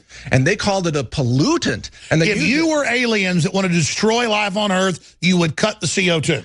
The EPA has been accused of pursuing an almost terraforming type of activity. And you notice now they're admitting that geoengineering is real because the science is coming out that says once you start geoengineering, if you stop it, there will be catastrophic consequences to the planet. Because they've already started it. Yeah, of course they've started it. And now they're admitting it. Remember 2 years ago, everybody was called a kook for saying, oh, geoengineering, it's a conspiracy theory. They were making fun of everybody, right? Now they admit, oh, yeah, it's been happening. And just like globalism, amazing. Naturalnews.com, you name it. By the way, it's not just you. Fortune, commentary. It's time to ban Tide Pods for good. And it goes on to say, it's toxic, it's dangerous, it's concentrated, it explodes in your mouth. What in the earth are we doing here? That's even Fortune. So it just goes on and on. Look at, I don't know if they can show this picture, but Tide Pods are engineered, Alex, to resemble food. And children are brainwashed into thinking... Because they want you to think it's healthy. It's all designed. That's right. They think food's artificial. They think food comes in a plastic. This is part of a brainwashing operation. They are disconnecting everybody from reality. Real food comes out of a garden. Real food comes from the earth, right? Real food. By the way, I've never seen a molecule that's a perfect swastika. What? That's a swastika molecule. It's in Tide Pods. It's just a coincidence. I mean, I'm not saying like. Well, obviously, it's just that I've looked at so many molecules before, never seen one that looks like that. Yeah. Well, I've got all the chromatography here. I show you the peaks. I show you the retention times, the accurate masses. This is a combination. By the way, I know how expensive this is because we get all our stuff tested too by top labs, and it's thousands of dollars per test. Yeah. This run, if a private lab were to charge for this, it'd be a couple $1,000s. We've spent, that instrument alone is about $400,000, and just the Well, that's great. I'm building big studios and hiring TV crews and fighting that way, and you're fighting building a big lab. I know. Our lab is expanding. We're getting another great job coming in. Thank you, man. Mike Adams here with us. He's going to continue almost a little bit in the next hour. Then I'm going to open the phones up, take your calls. They're now, Reuters is reporting that Fox News sources have talked to the president and that he's going to release the memo tomorrow morning. They want to let the Senate Intelligence Committee look at it one more time. But we'll see. It's a rapidly changing situation. Briefly, speaking of funding operations, you're changing the world at InfoWarsStore.com. We now have the new shirt of the month. The second new shirt is out. It's a limited edition. You can cancel any time and get each month's shirt and get 20% off when you're signed up for it. The new one is Trump 2020 with sunglasses, looking forward to the future with Trump on it. I think this is going to be a bestseller. Also, we're about to end the sale of $50 off on the Alexa Pure Breeze 4-stage ion filter. Nobody has one of this quality even near this price of $149. It's a great deal normally at $200. Also, Pollen Block is a total natural system of specially fed Japanese quail for some reason, is how it works. In France, they're fed a special secret diet, and it's known to have natural compounds on it that have a huge effect with seasonal discomfort, the dust, all the rest of the garbage. With the sinuses, when I forget to take it when my allergies are really, really flared up, I personally notice the difference. It's amazing. So 50% off right now, out of the gates. It's really $17.76, so that's 51% off technically. Pollen Block, that special is about to end because that's selling out. Also, we've got 50% off on Cell Force. It's really going to be DNA Force Plus. There's more Bio-PQQ, more CoQ10, nerve regrowth factor, help flush the toxins out of the cells, all of it. It's amazing. Nothing is close to this in price. Other leading brands are $200, $300. We have it right now for $70. We're putting like $30-something in each bottle of this baby. Other folks just mark theirs up 7 times. We don't do it. And it's the real bioavailable forms of all of this, not synthetic crap that people pay more for and doesn't even get absorbed. So Cell Force will be DNA Force Plus. But again, if you want it, it's about to sell out. That supports the broadcast. InfoWarsStore.com. Commit to support us, and we'll continue fighting. Stay with us. Hour number 3.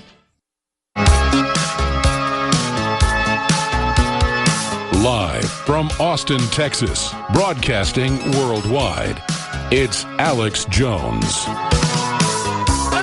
Coming up, I'm going to give you my review of Elon Musk flamethrower. I just heard the hype and said, get me a couple. I bet it's about to sell out. By the time I did, it was back ordered. Then I did some flamethrower research. And I'm a fan of Elon Musk, but I'm not a fan of this flamethrower. Wait till we give you some comparisons, especially for TV viewers, coming up in about 15, 20 minutes. Mike Adams had a great idea during the break. Again, the health ranger here with us at science.news. Mike, if people just joined us, you have exclusively tested these Tide Pods that people are gobbling and getting high off of. I guess toxins do that. And again, Tide can legally sit here and sell these toxins, and they say it's a toxin on the back. They lie and tell you there's only 14 ingredients, and clearly those ingredients have subgroups in them, just like with the fluoride. It's hundreds of toxins being dumped in our water. We have a right to expose this, but you had a great idea, because during the break, one of the crew walked in and said, hey, what are solutions to this? You said, yes. Yeah, you should come out with your own detergent.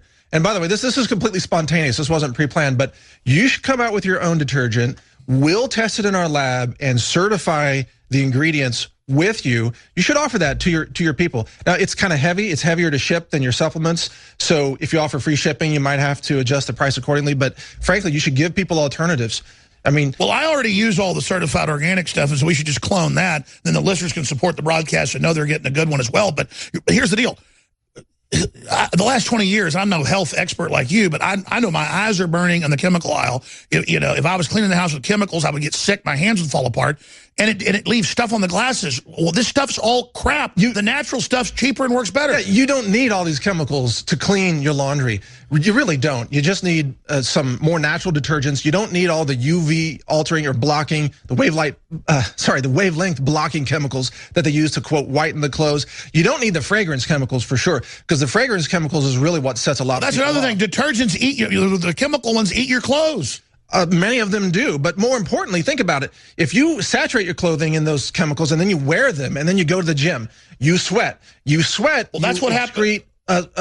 Water and salt. When I was 8 years old, my mom stopped buying Tide because I would break out in hives. Because the chemicals are getting released from the clothing into your skin as you're going through your workout or just through your day. If you're sweating, maybe your armpits are sweating, and you're releasing and then reabsorbing into your armpits these chemicals. This is true. This is straight science and biology. This is how it works.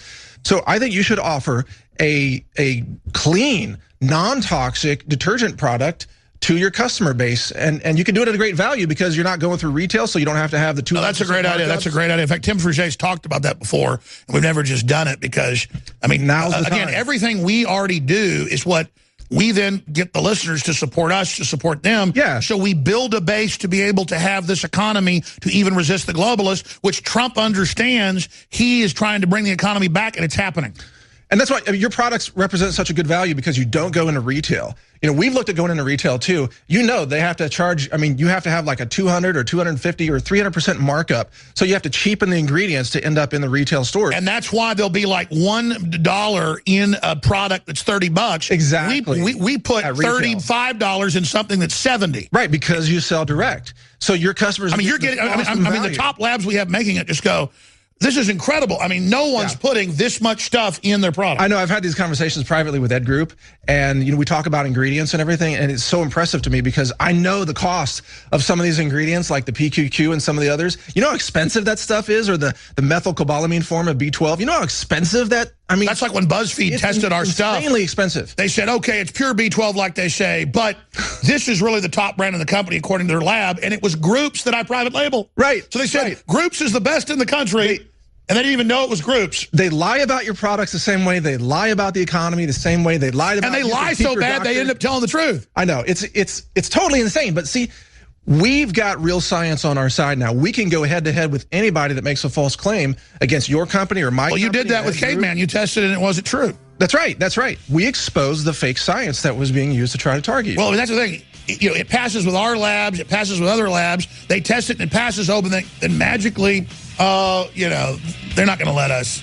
I tested your product 5 times, and it was super clean all 5 times, by the way. 5 times, just to be sure. There you go. But they don't care. They'll have somebody. The lab magically says, Yeah. PCP in it. We'll be right back.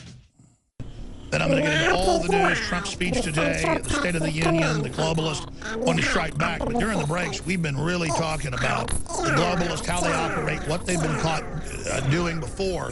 This is the time they want to pull a false flag. This is the time that they would stage something to not just distract from the memo, but make themselves the victim. And they had Michael Hastings, it was clearly an operative for the government, but a good guy whose car blew up after he said, I'm going public, it's pure evil, when he discovered what Obama was doing. His wife, who was one of the top advisor, that is top gopher on the National Security Council for Obama, she came out and said, total natural causes on CNN. Well, she's come out First she said she'd take down whoever did it, then she changed her story and said, there's going to be massacres in America if you publish this. And so, again, I'm not saying she's even privy to the plan, but this is clearly a message when Phil Mudd of the CIA and stuff says, we're going to kill the president. They're sending out a message that sounds strong to their stay-behind networks and the government. So you've been on fire, on air, but off air. Recap what you've been saying about the only card they've got's a false flag right now, and we've got to absolutely be vigilant watching all of our sixes. And Media Matters and others made a joke going, doesn't he get your sixes right behind you? There's only one. No, there's never only one back door. Watch your ass. There's lots of ways to watch your butt. I have many sixes, and then everybody else, we all have a bunch of sixes together. So they play these semantical games. The left always does that, like they're the big grammar masters, and we're all a bunch of English nincompoops. Well, these nincompoops just brought the country back and just turned it all around, so shove that in your keister, globalist. But seriously, we should all be watching all our sixes.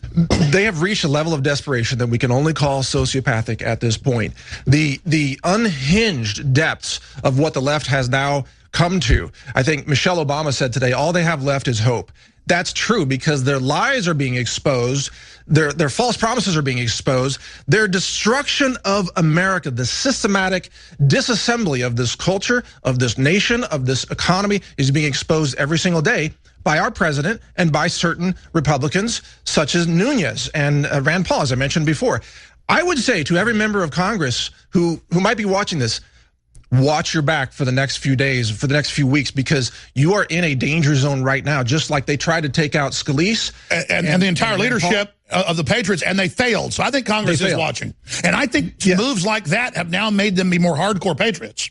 Well, absolutely. I mean, many people in Congress now are talking the way that you would have heard here on InfoWars 4 years ago, 5 years ago, which was called fringe by some people. Now it's mainstream because the truth is coming out. The deep state is so corrupt. The shadow government might be a better term. And of course, the left is making fun of that and saying, oh, what deep state? There's no shadow government. That's insane. Well, the two go hand in glove. The deep state are the criminal stay-behind networks in the shadow government that's always been there, especially since nuclear war threats under COG. So the shadow government is a fact. They just think the public's ignorant. The deep state is the criminal elements that operate outside of the rule of law and the will of the people. Well, of course they do. And they're desperate to maintain control at this point. And let me be clear, Alex, they do not care how many innocent people they have to perhaps injure or kill in order to maintain their power and change the narrative. And look at the history, the pattern of the Clintons. Remember back when Bill Clinton was president, when the Monica Lewinsky scandal came out, thanks to Drudge, what did he do? He had an aspirin factory bombed in Somalia, I believe, wasn't it? Somalia? Sudan. In order to change the narrative, they released bad news on New Year's Eve, where they have Obama sign some new police state law on New Year's Eve. They do everything in the dark. They're all about hiding things, and they're all about covert operations. Oh, yeah, on New Year's, he put the thing in to federalize all the elections. Exactly. And he also retroactively then signed laws to allow the FBI and the DOJ to share intelligence with other agencies. The NDAA? Leak it to the press. Yes. Trump is bringing a new level of light, of transparency. Trump is working to protect life, actual life, to protect Americans, to protect our republic. We owe Trump and his team our support at levels that we've never seen before. And, I like the fact that they're trying to bully everybody to not support the president, so people that are really supporters kind of hedge their bets. I am proud of it in public. I say it. I hold my head up, because imagine what the president's going through, and a man by his enemies. The globalists are super bad news. My only problem with Trump is, and it's a big one, is he has been manipulated and bullied, and the military stuff's so complex, we know he's not aware of some of it, into going after Russia, pushing Russia.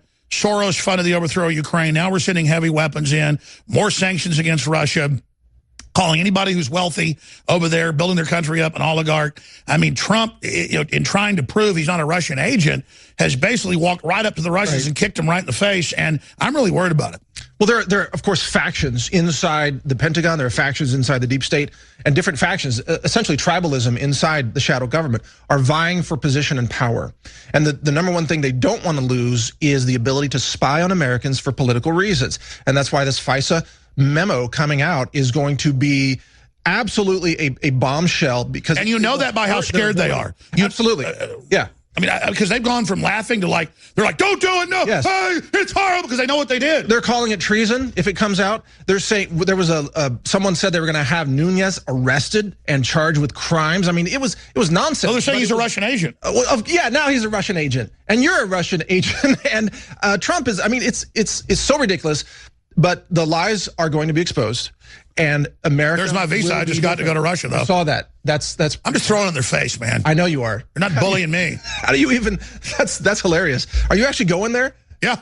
Yeah. Just you're gonna film some parodies. Secret Russian meeting right there. Great. That's good stuff. No, I mean, it actually makes me fascinated with Russia, because I never really thought about going to Russia, and now it's like fascinating to be told this is my boss. And it's just total horse manure. Yeah, of course. Well, those of us who have been persecuted by the media, like you and I and Trump and others, we know the dirty games they play against us.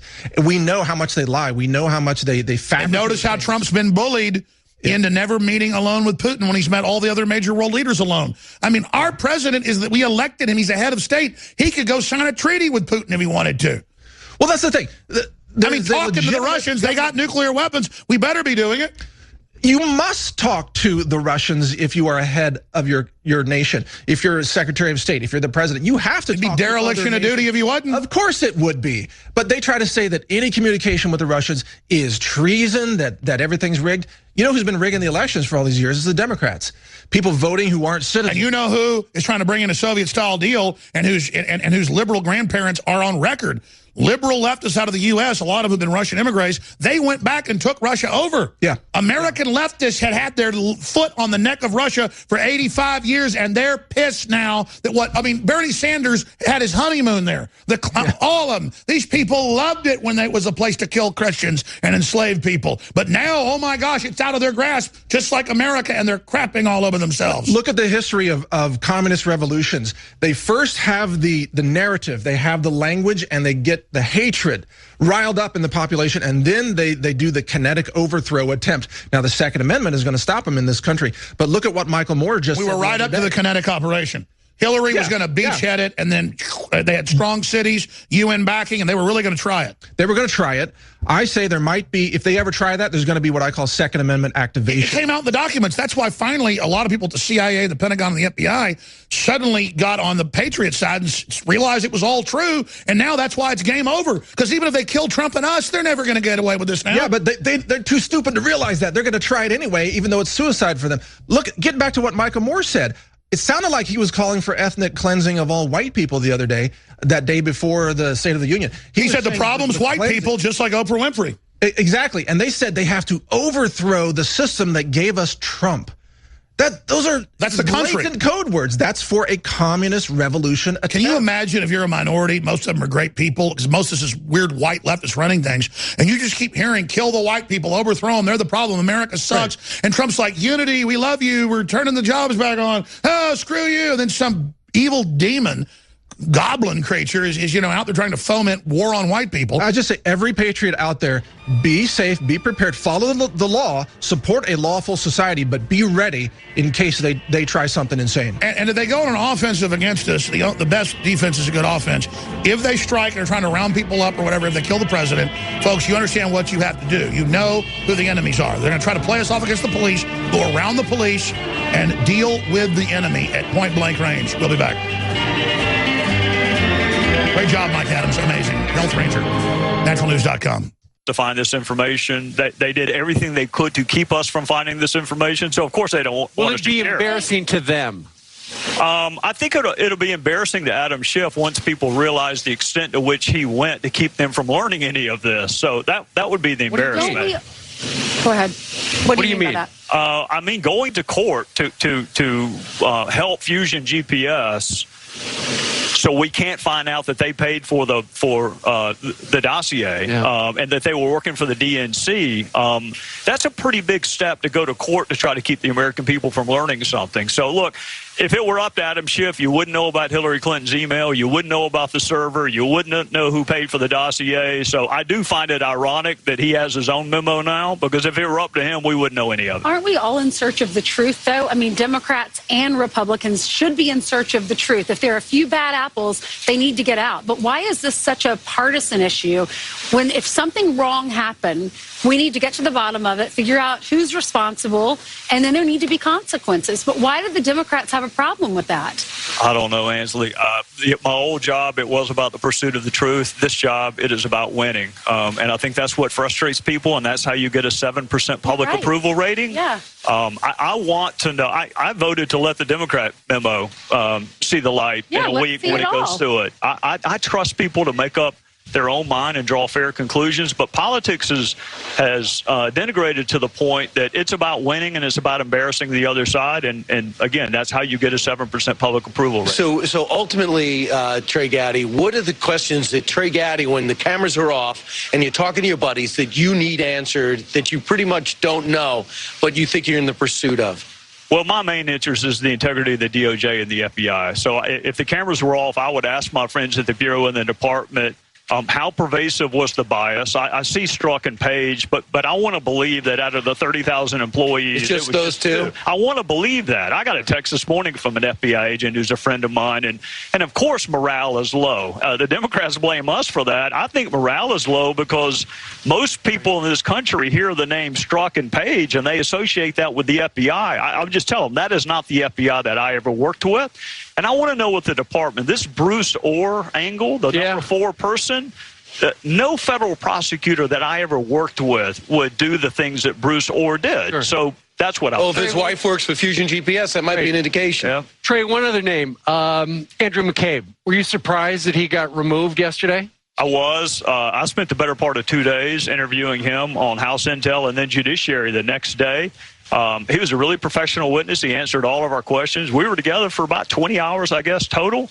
I don't know why he left, and it wouldn't be fair to him for me to speculate. So I am grateful for his service, but he's a really important witness in both the Clinton and Russia, and we'll leave it there. All right. Thanks for everything, Trey Gowdy. Appreciate it. Gamecocks or Clemson?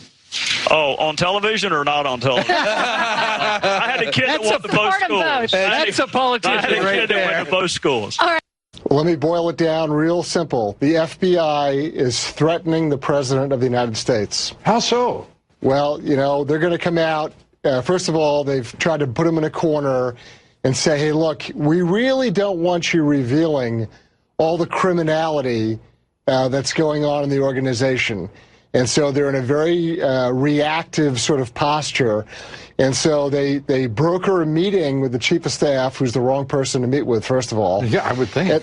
And then secondly, even after this supposed negotiation where the White House gave up its power, gave up its position of authority, they acquiesced to a meeting which never should have happened with 5 negotiators who I'm sure, you know, call themselves experts, you know, cautioning and warning and, General Kelly, this will be a grave problem. So they try to intimidate in order to cover up for their criminality.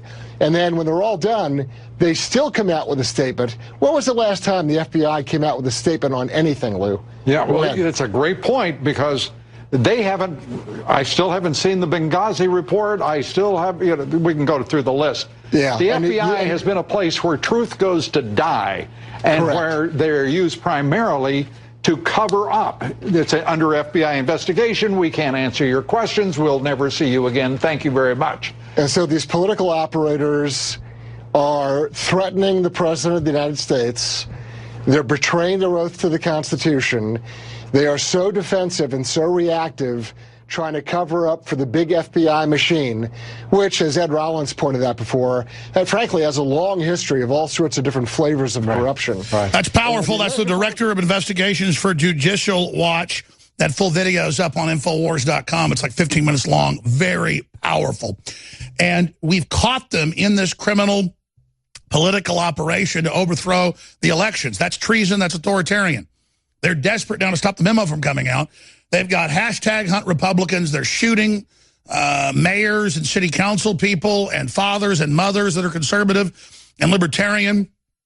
They're calling for the overthrow of white people. Michael Moore is.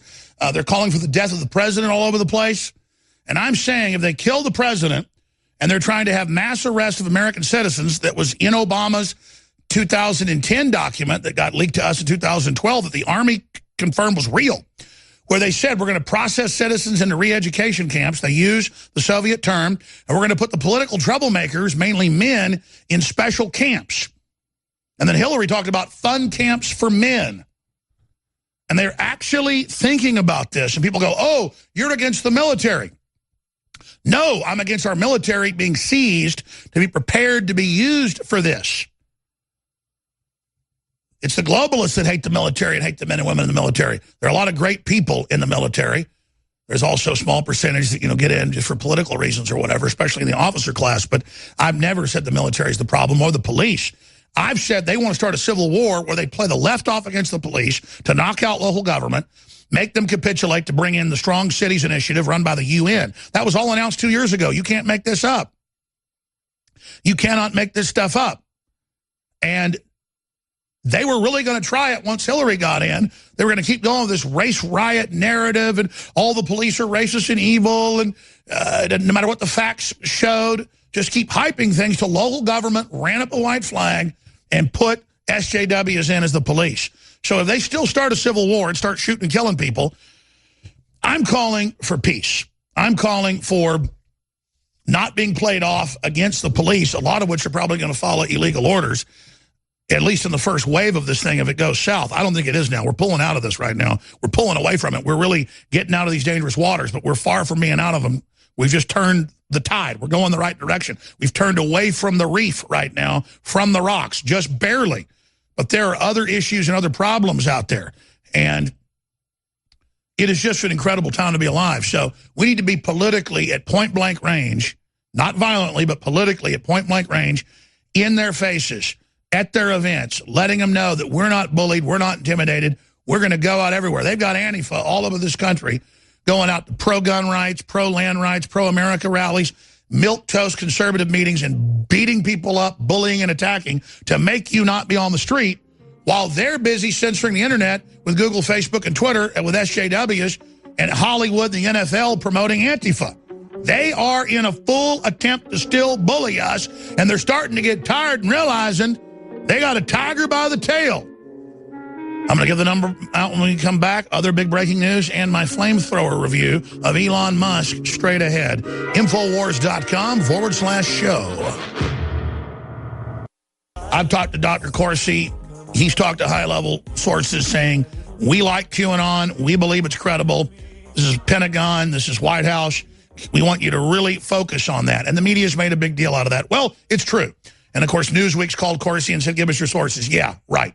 The point is, sources, press the attack, Alex. Don't stop. Don't give up. We're going to win. I won't let you down. There's your sources. So Zach is known. He's been on national television many times, been written about in big articles as a star in U.S. intelligence, doing a great job formerly with the Army, now with another group. And he's been calling us for about a year with really interesting information. And then the last 6 months with stunning information, just as a citizen analyst, about what really happened at Vegas, what's happened with other events. And it's been beyond QAnon with what he said. He's been picked up once by the FBI, taken into the military base in Florida for questioning. Another time visited by the FBI over what he says on this show.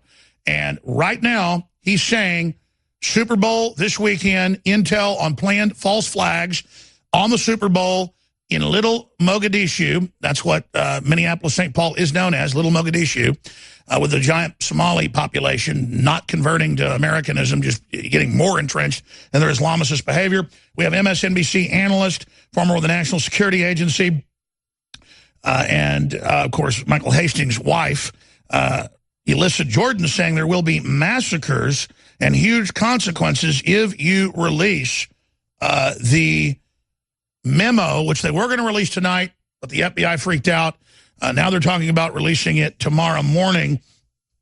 I've just been saying as a lay researcher, But we are in false flag card area because it seems that's all they've got. And CNN is now reporting that FBI Director Wray may resign if the memo is released. So they were all threatening Trump, don't you dare ever fire us. Now they're saying we'll quit if you put out a memo proving the total collusion and that Russiagate's fake. They've already released that Wray, the people under him, like Stroke and all of them, said, we know it's fake, it's not real.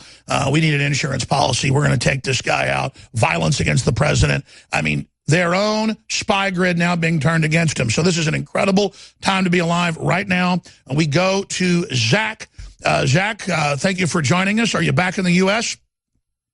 I am. I'm back in the U.S. I'm down in Tampa as we speak. And, wow, it's a pleasure to be back on with you and, have the opportunity to connect some dots here because this is about as active of a time and an important of a time to be alive. A lot going on. So I have a couple key points here that I got to get to. And, yeah, you alluded to it. That's the intel we got on the false flags this weekend. But if I can, I would like to open up with some MS-13 information that was just driving me crazy during the State of the Union. Please.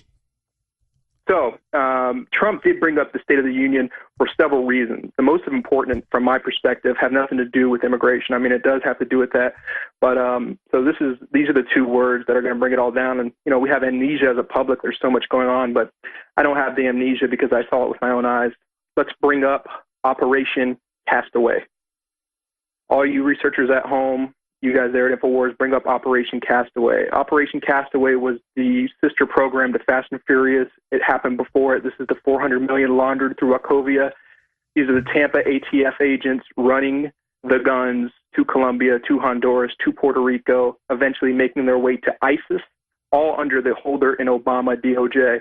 And who do they run those through? MS-13, you bet you. And this was reported. It kind of got swept under the rug. Fast and Furious kind of took the steam away from it. But this in particular involves MS-13. So this idea that this is a little gang that nobody knows about, no. MS-13 is MSNBC, and make no mistake, MS-13 is ISIS, literally. Those guns went to create ISIS, were used on the ground to fight against our armed forces. Those are the same guns that were in the hotel in Vegas. Those are the same guns used in false flags against Americans. Those were the same guns to attack your Second and Fourth Amendment. So, yeah, MS-13 is a pretty big deal. You got Operation Castaway. You got Fast and Furious. This was all under a corrupt DOJ with Holder and Obama leading it. So let's not have amnesia about this little gang. Yes, there's immigration. Well, the bottom line from the Marine Corps colonels we've had on, everybody else in our congressional sources, MS-13 was used by Obama and their breakaway groups in the CIA, their shadow CIA, as their foot soldiers to carry out killings, to carry out money laundering, to carry out operations, not just here, but transnationally, including, has now been documented, Obama ordered the Hezbollah and Hamas investigations shut down of them linked up with MS-13, trafficking in arms and sex slaves here in the U.S. to black op fund Obama's resupplying operations for al-Qaeda and ISIS in North Africa and into Syria. You bet you. And, yeah, that's official. I mean, hits on government officials, $400 million laundered. These are the guns that created ISIS and made it happen. And this idea that, oh, this is just some gang, this doesn't represent immigrants. That speech, that State of the Union, was probably the most critical moment I've ever witnessed in my time on this planet. And that was the stamp of the Second American Revolution, make no mistake. And notice he quoted and he started talking about Guantanamo Bay. I think we need to keep it open. And he followed it up by talking about this term, which we'll start to hear in the next few months, enemy combatants. Enemy combatants. Why are we going to keep that open? I noticed how he looked at the Democrats when he talked about that. Oh, you bet. You're funded. You ran these guns under Operation Castaway, under Fast and Furious, that went through the border, that made their way, to create ISIS, to essentially kill U.S. soldiers, kill citizens in our own country. Look at Vegas. Look at everything. You're complicit. You knew what was going on. Don't give me the stuff about, this is just something that went wrong. This is deep and this is important. The MS-13 connection, there's a reason he brought it up, and that was it. That's the Guantanamo Bay connection. We could get a little bit more into that, but I know your time's limited. I have to get into the false flags because obviously the train attack was a false flag, and I mean, this is going to come out in the next couple of days. But look, you know, the type of individuals that were on that train. I mean, this wasn't just, you know, your everyday passenger. This is the highest value target. This is House GOP members heading to a summit at Greenbrier. Okay, they're heading to a summit at Greenbrier in West Virginia. And this is important. For folks who don't know, that's a COG base. They say it's no longer one, but it really is one. Absolutely is. Project Greek Island, the underground bunker, heavily guarded as we speak by the U.S. Marine Corps. We're in full war footing, and it's happening right now. But that's right. Trump's literally gone to the bunker for what's about to happen. He understands we're in full war mode. The most sophisticated fallout shelter with complete capability and connection, hard tethered to D.C. and the Pentagon. I mean, Greenbrier, that's not by coincidence. It's the former alternate government, for people that don't know. 100%. So the train attack was blatant and obvious. That was done by remote, done with drones. They put a patsy in there, but it was done with drones, remote controlled. The train was being followed by choppers and drones. They were wary because the streets were supposed to be shut down. There shouldn't have been nobody in the area. They were alerted, going to get done in time. There were some very interesting anomalies going on during the attack when the garbage truck was hit. Luckily, it was neutralized to a certain point. It was only that truck being hit, but it could have been much, much more dangerous, and I can't get any further. Well, I mean, isn't that generally the message is we can get you, that was the final warning? Well, they played their jack of clubs with Joe Kennedy in the rebuttal. They played, they pulled the 1-2 okie doke, the audible, getting crazy Maxine out of there and putting Joe Kennedy. And people laugh and they mock his rebuttal, which it was cringeworthy. But you have to understand what's being done there.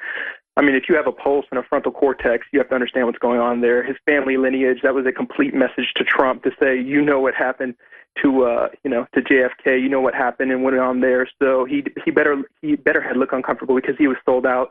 And that's a message to Trump and the GOP. And obviously you see the false flags that followed afterwards.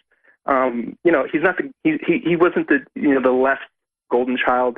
That was a jack of clubs move. That was the message to Trump. Oh, you're going to do this? We're coming for you. And Joe Kennedy's, he knows what he's involved in. Stanford, Harvard, he's into it. I can't believe he got up there and said what he said and did what he did, but who knows? That's right. Let's come back then and get into your intel you say you've gotten, and you're an incredible source. They're planning to hit the Super Bowl. They have dispatched their operatives to go on television and say, if you release the memo, there'll be a giant massacre. And they've also said that because Trump's criticized ISIS, that he's going to cause big attacks in America.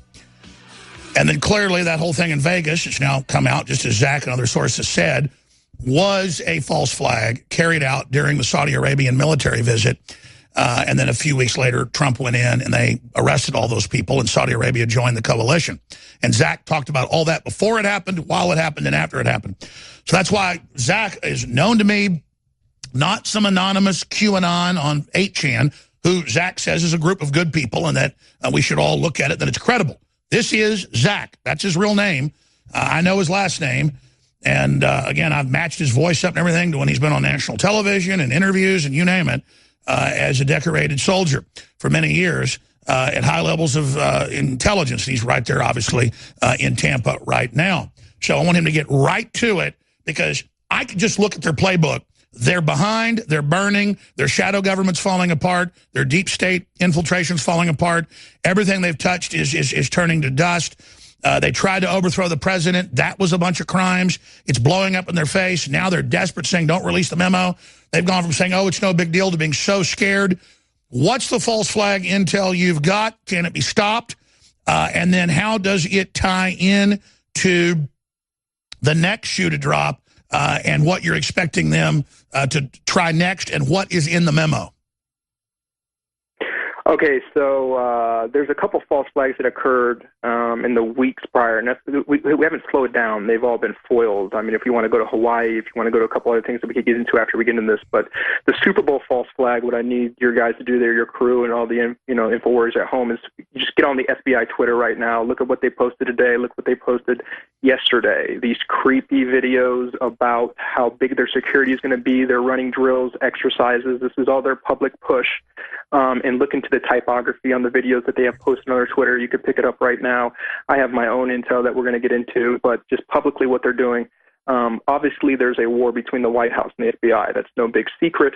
But when you start looking at very unconventional postings about the FBI bloating and kind of floating about exercises and this amount of power they have over the Super Bowl this weekend on their public forum, which they've never done, maybe Trump has sort of changed that zeitgeist. But yeah, just look at their things and look, the chatter's out there. I can't get into certain speculations, but the word on the street is this.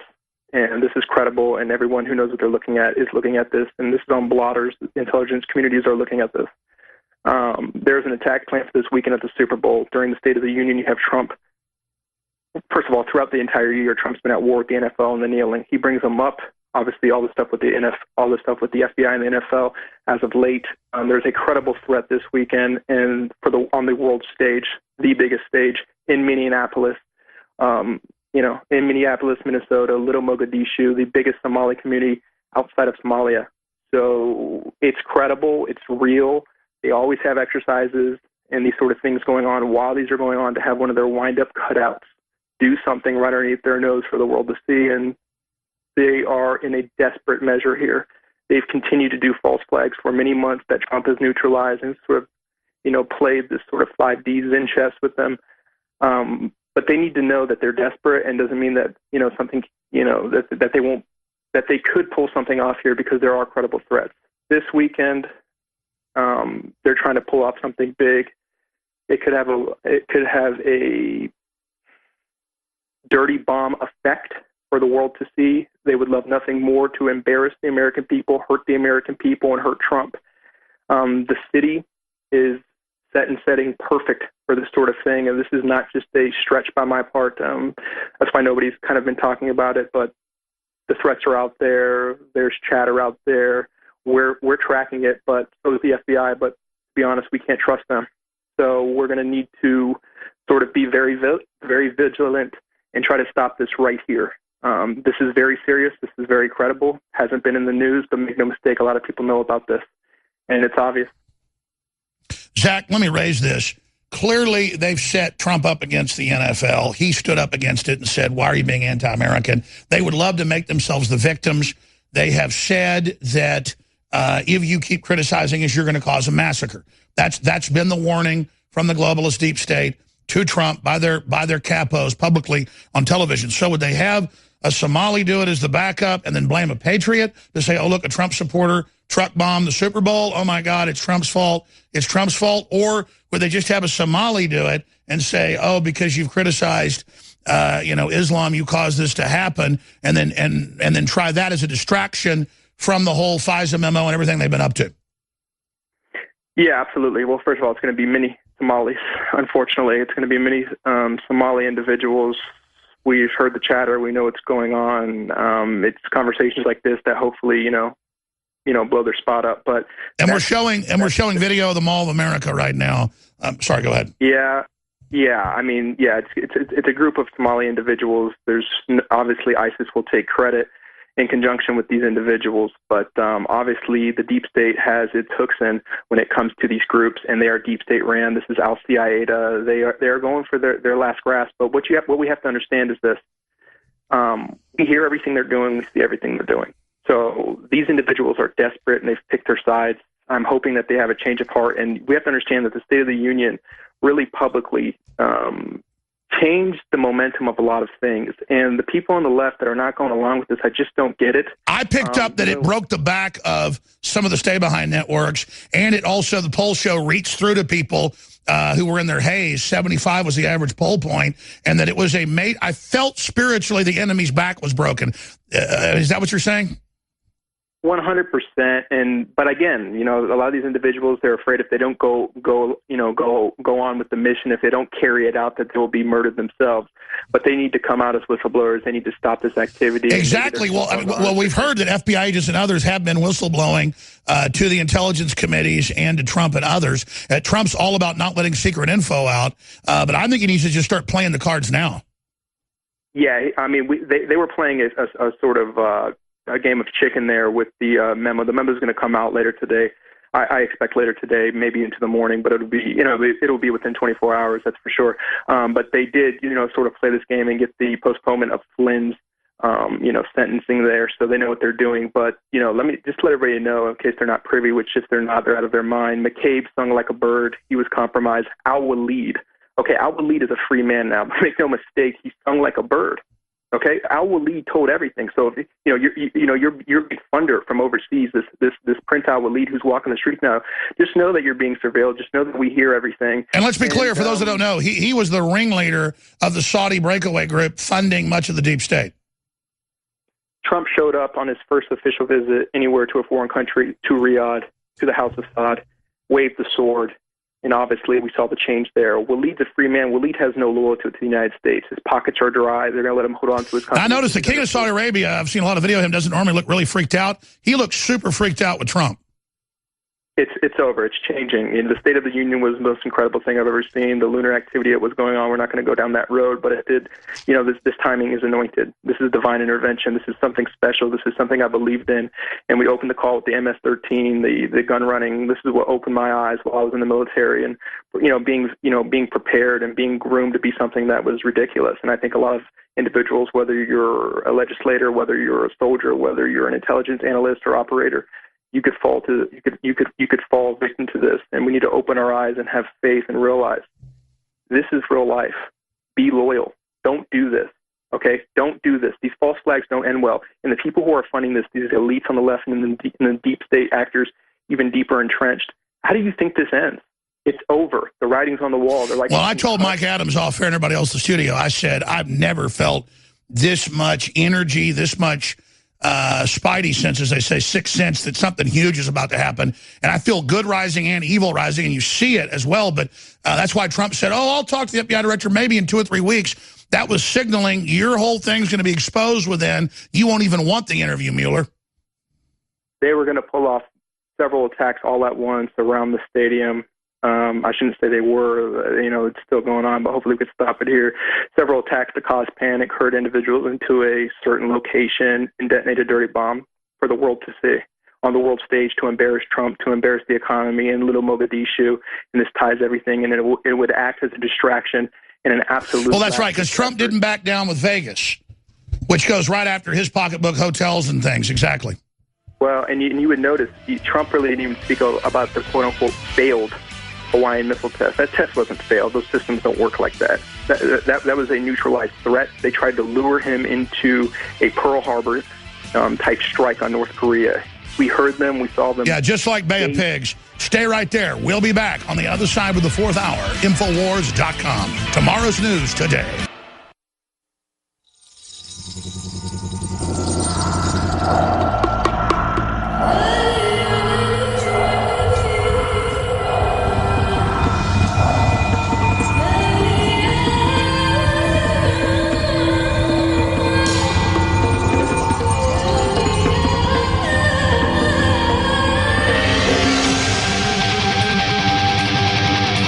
Waging war on corruption.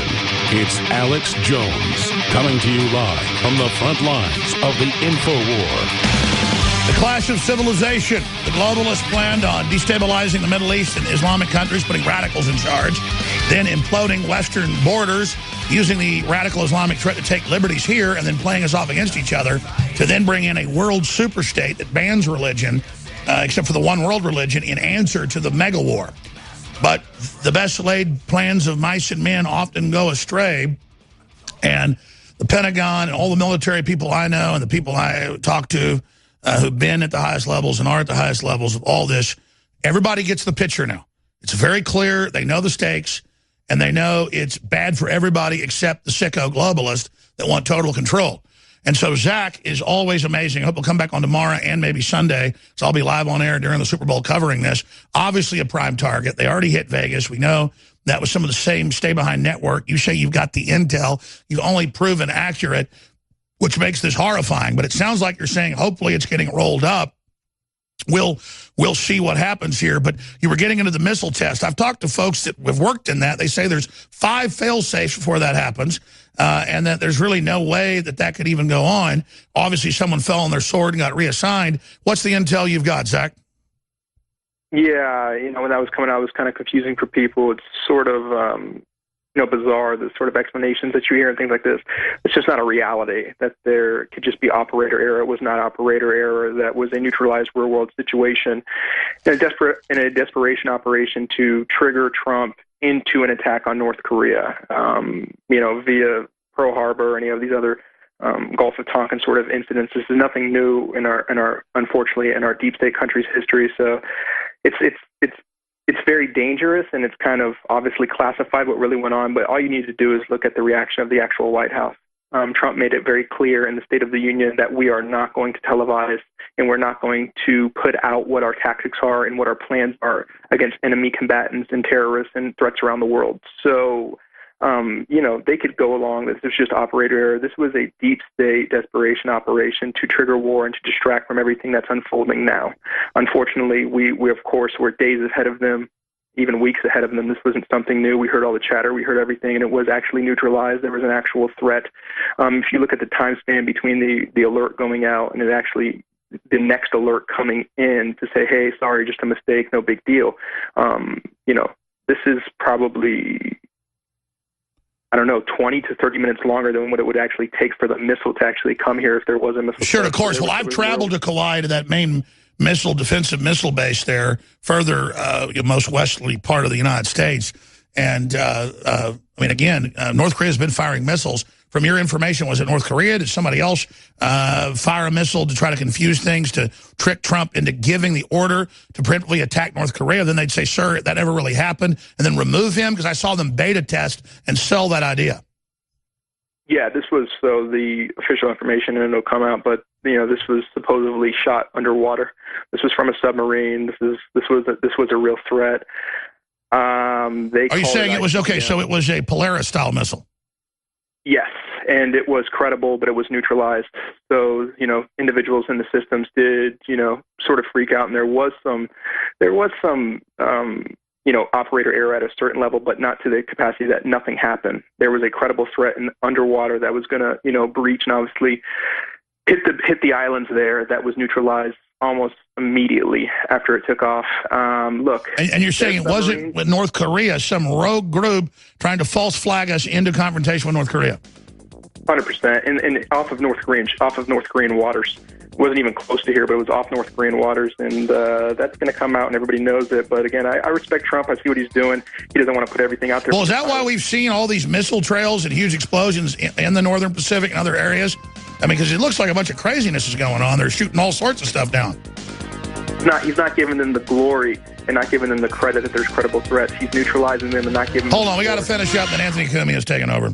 The amazing Compound Media is coming up just like 7-8 minutes from now. We'll be talking to him. I always enjoy, after I get off air, eating my lunch when he hosts, so I can listen to all the great points he makes. Formerly top show on XM, former top syndication around the country, but he's a libertarian, and so they kicked him off both and left the liberals still on air. But now he's got his own great syndicated system at compoundmedia.com. We're going to him in a moment. Zach, I've studied the missile base. I know that they even caught leftist and Al-Qaeda and ISIS operatives in it. That's why I actually went to Hawaii. It doubled as a kind of a rescation, but I did talk to some folks there, obviously. People noticed the week I was there, they arrested somebody at the base.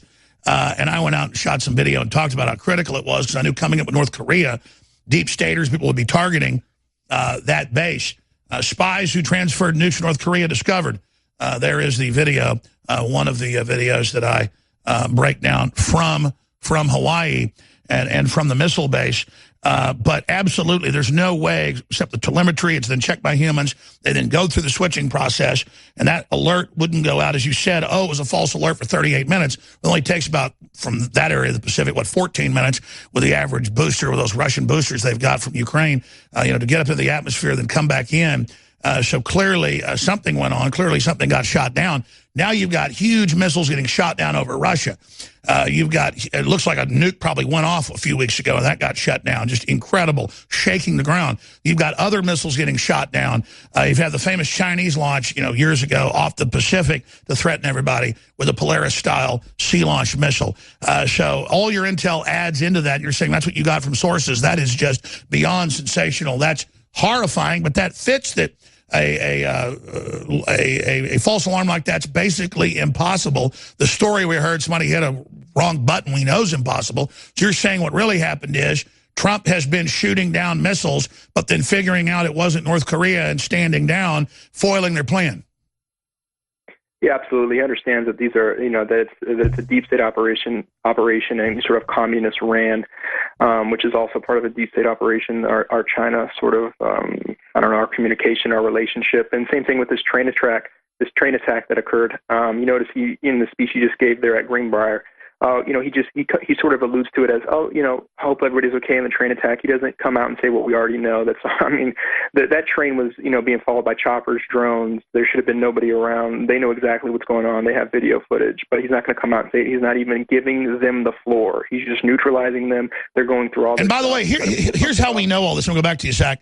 They pre-program anything they do. So I remember the last couple of months, if he orders an illegal strike, we'll take him out. If he does this and that, we'll take him out. We'll remove him. We're ready. And all these Clinton holdovers saying this out of the blue and saying, oh, there's racism at the Air Force Academy and that's a false flag and it's all Trump's fault. You could see them beta testing and pre-planning this so they could do it. This is amazing. Keep going.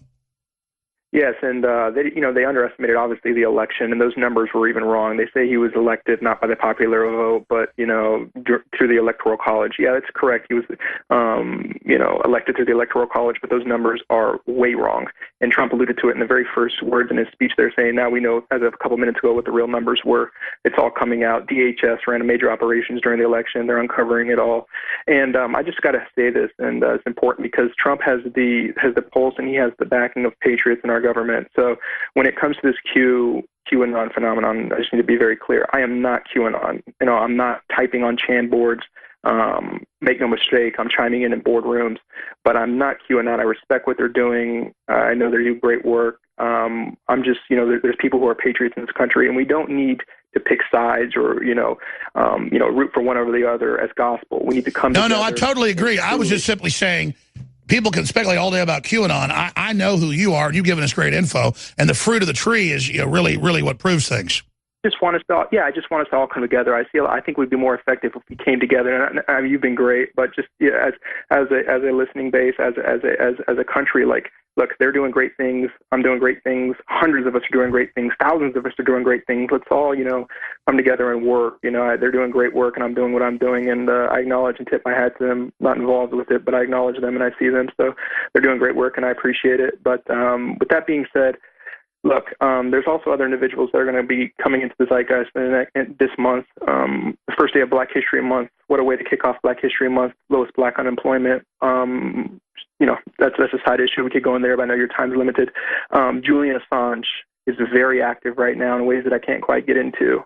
But make no mistake that he is a patriot, and the communication at the highest levels of our government is pretty transparent. So, they just got to get ready for the next couple months here. What's going to come out in the next couple months is pretty important. Actually, in the next week with this memo being released is very important, but we can't lose sight of certain threats with, right in front of our Well, that's my next issue. I was told, hey, this memo that's been declassified, the blacked out areas are who ordered it, proving perjury. The media spun it that I was saying it was the whole memo. I was saying it's a blueprint with this memo of all their perjury, of the nest, of the orders, of plans for violence against the president. And now the FBI leadership is still flipping out saying don't release it. What is your info on what is in the memo? Well, first of all, it's a memo.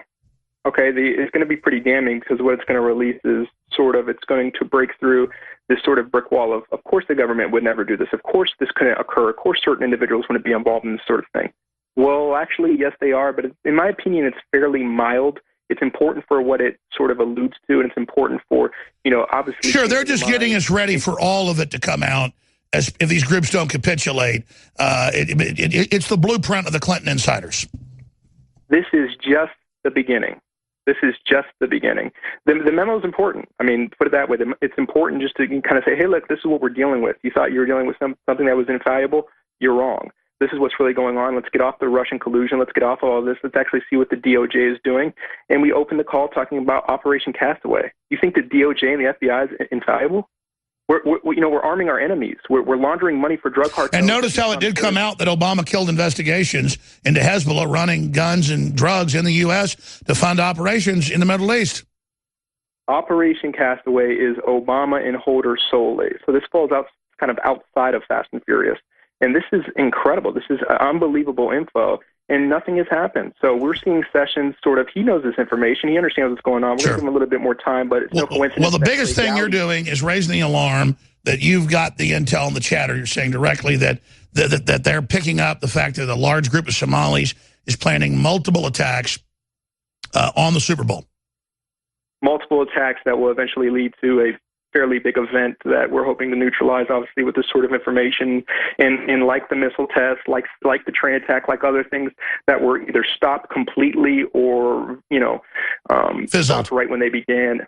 Yeah, absolutely. So I have faith in what's going on. I have faith in individuals being able to stop it, but this information was critical. And, of course, you'll start to see stuff break about this. But FBI by their own admission, this is textbook false flag, running operations via 9/11, same time, same place.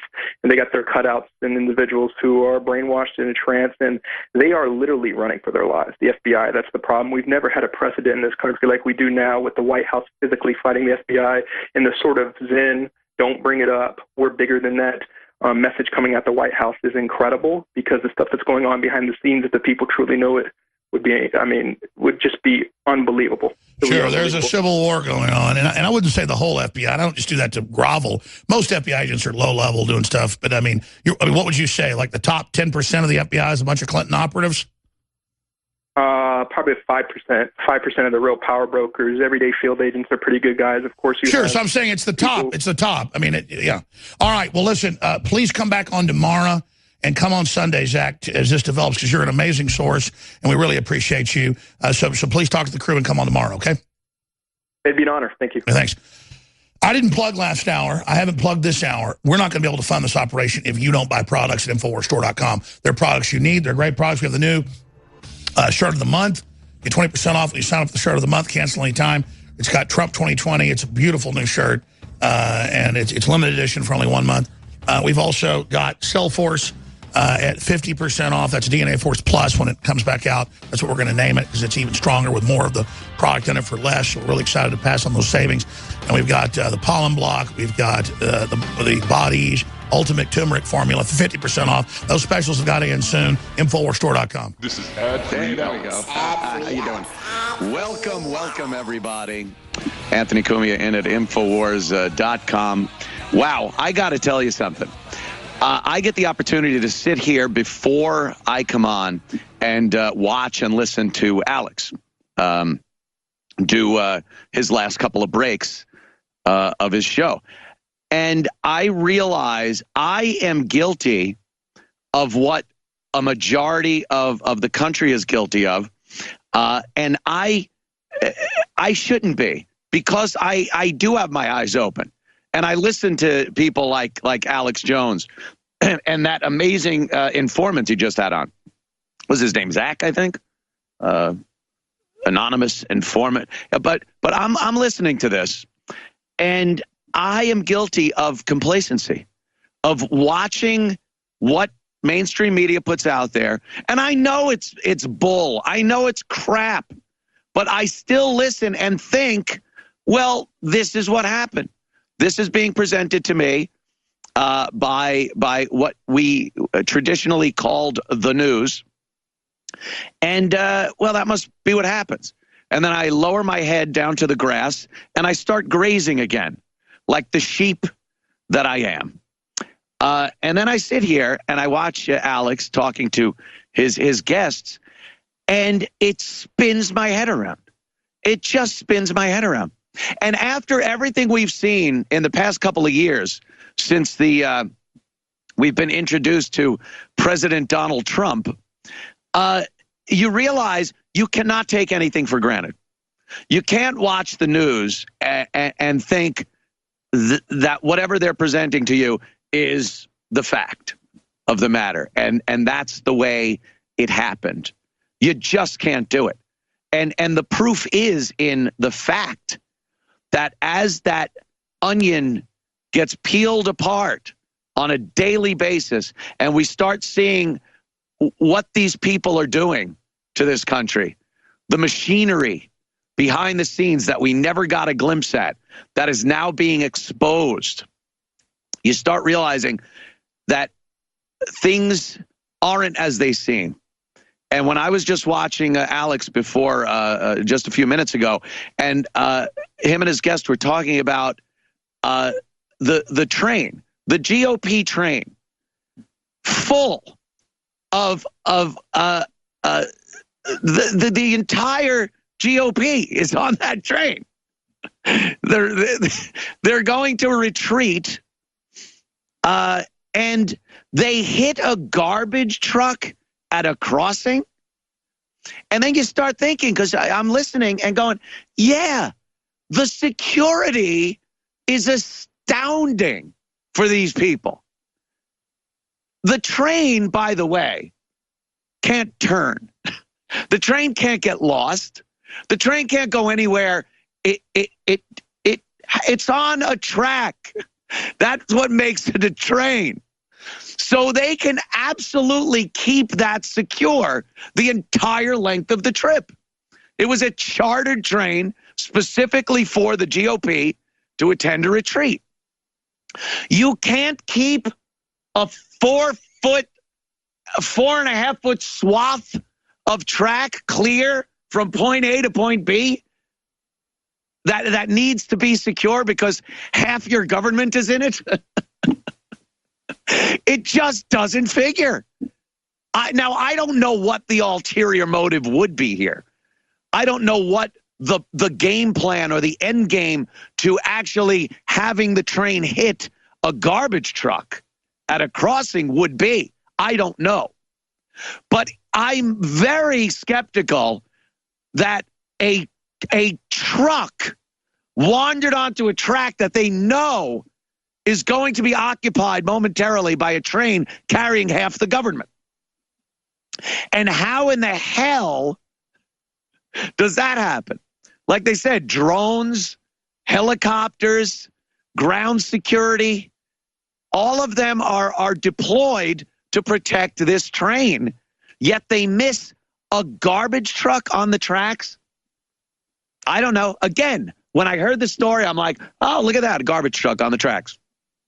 Oh, no one's really, well, the driver's dead. But I'm like, oh, that's kind of odd. I believed it. I do an InfoWars show every other Thursday, and I believed it. What hope is there for the rest of the world?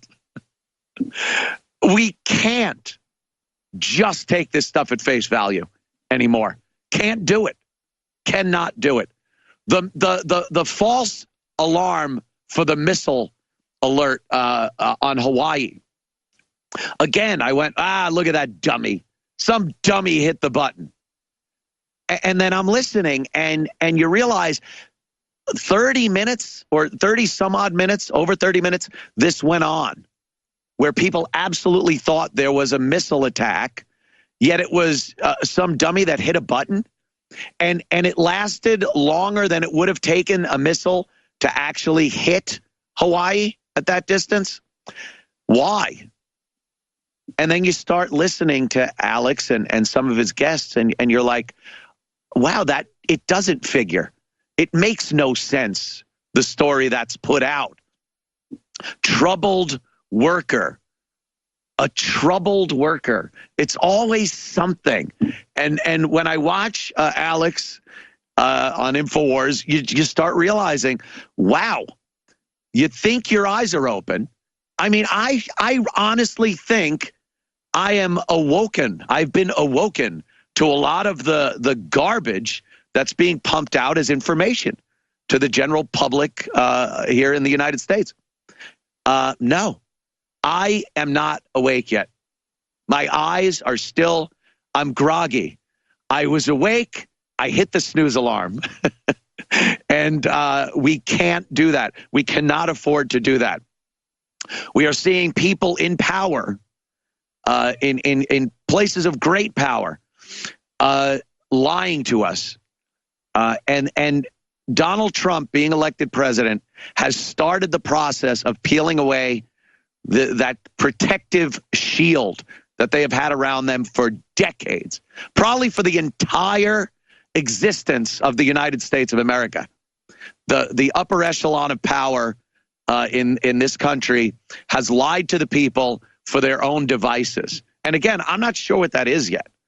I don't know. I hear Alex all the time and other people talk about globalists and globalism and these power brokers and whatnot. I don't know what the end game is.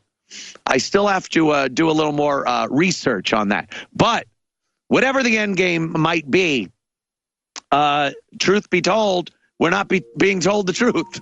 And it's blatantly obvious, I think, to anybody that's been watching the news for the past year and a half, 2 years, since Donald Trump said he was running for president, that is slowly being peeled away. We are opening our eyes. But like I said, even myself, I still get fooled. And we just can't afford to do that. Oh, I like that music. It's wonderful. We'll be right back. Don't go anywhere. Anthony Cumia in at Infowars.com.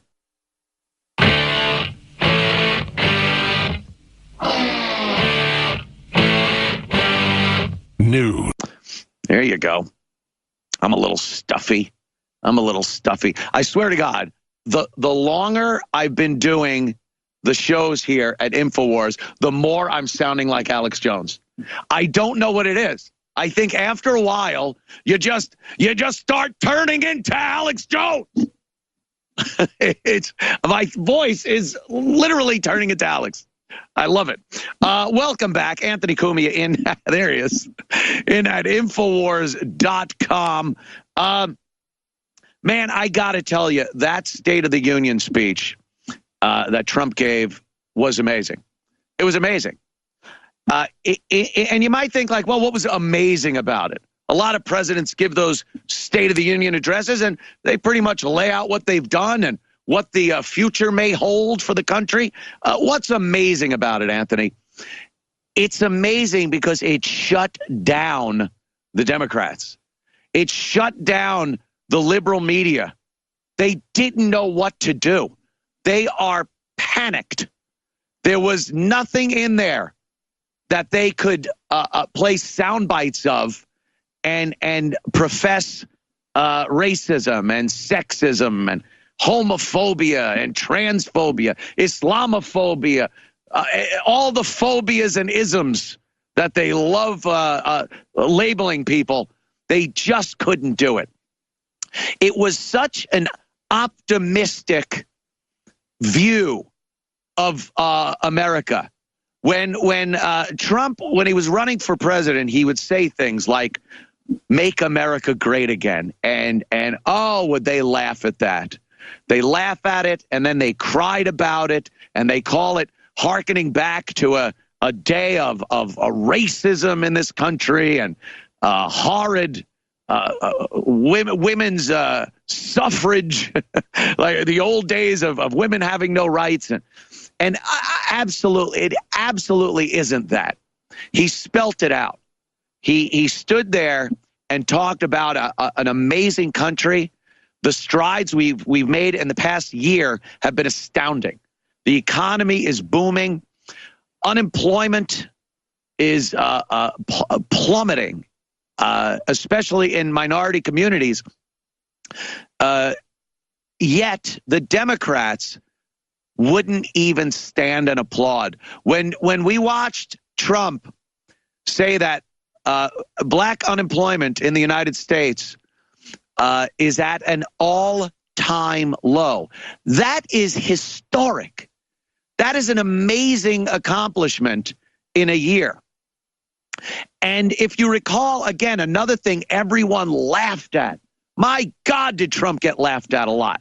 He said to the black community during his campaign, hey, look at what the Democrats and decades of their rule over your cities has done to you, to your families, to your where you live. It's a disaster.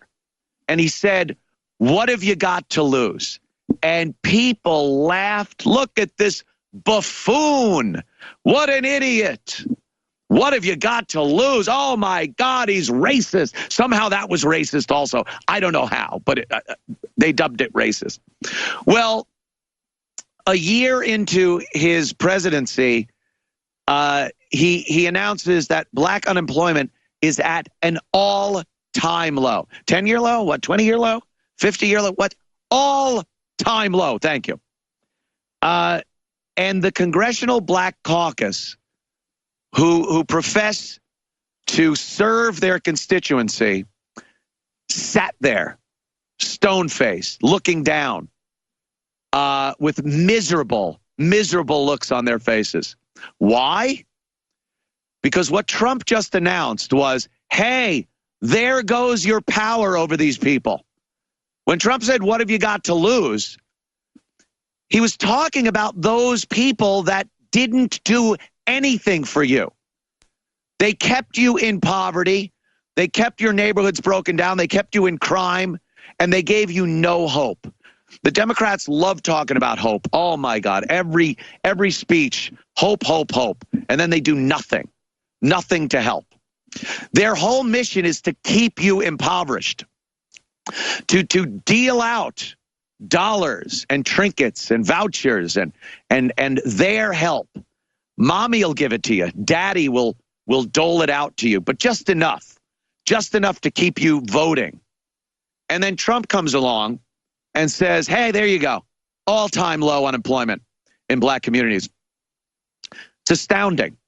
It gives people hope.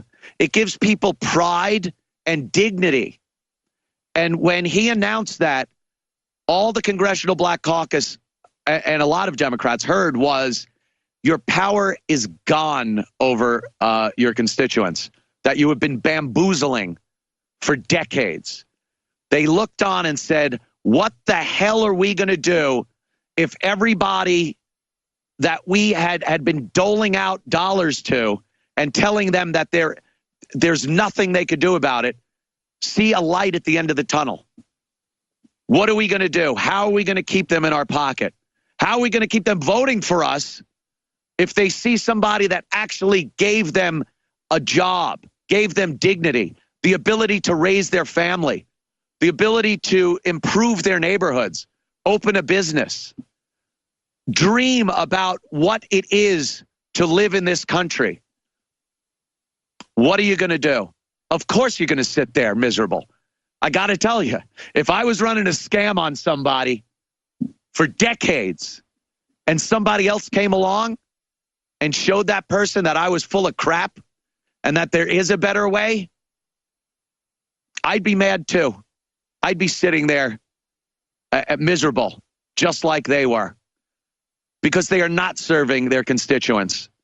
They're serving themselves, staying in power. And the way they did that was distracting their constituents from that light, from that glimmer of light at the end of the tunnel. Don't look at that. Here you go. Here you go. Look at the dollar. Don't look over there. Sleight of hand. And that continued throughout the entire State of the Union address. So many other occasions during that State of the Union address where Democrats were stone-faced and genuinely angry from what Trump was saying, because with everything he said, it chipped away at another piece of their power base and their hold over their constituents, because all they see are voters, and they need those voters to believe that they need them. Be right back. Anthony Cumia,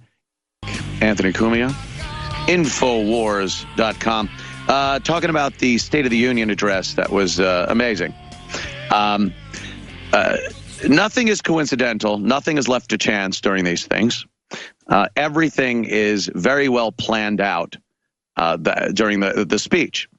Even the ability to predict what the Democrats are going to do and how to respond to it. We saw a great example of this. Trump talking about his immigration plans, which has just been such an important issue, and people are very vocal about it. They have a vested interest, both sides do. The left seems to want voters, and the right seems to want a secure nation with secure borders. Again, the onion skin being peeled away, we have seen the true intent of a lot of these politicians. So when Trump is talking about eliminating chain migration and eliminating this lottery-based system, where we want a merit-based system of people that are going to come to this country and contribute, not be burdensome to the people that are already here. That's what we heard from Trump. And the groans you heard, literal groans from the Democrats. And at that moment, when he said that, and they groaned, and he said, I'd like to introduce you to two families who have lost children to MS-13.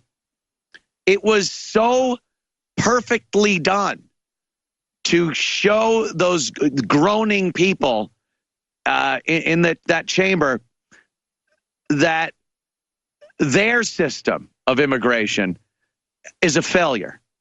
And it's not only costing us a lot of money, it is literally costing people here their lives. And there is no upside that can compensate for innocent people being murdered. And then you watch the usual suspects, CNN, MSNBC, any of the networks' news, and what you heard was Donald Trump hates immigrants. I have never seen the word illegal being eliminated from everything on network news when it comes to immigration. Oh, he hates immigrants. He doesn't want immigrants in this country. Neil deGrasse Tyson tweeted, well, let me, I don't know if you know this, but a third of all of the Nobel Prizes for science in the United States that were won by Americans, a third of them were won by immigrants.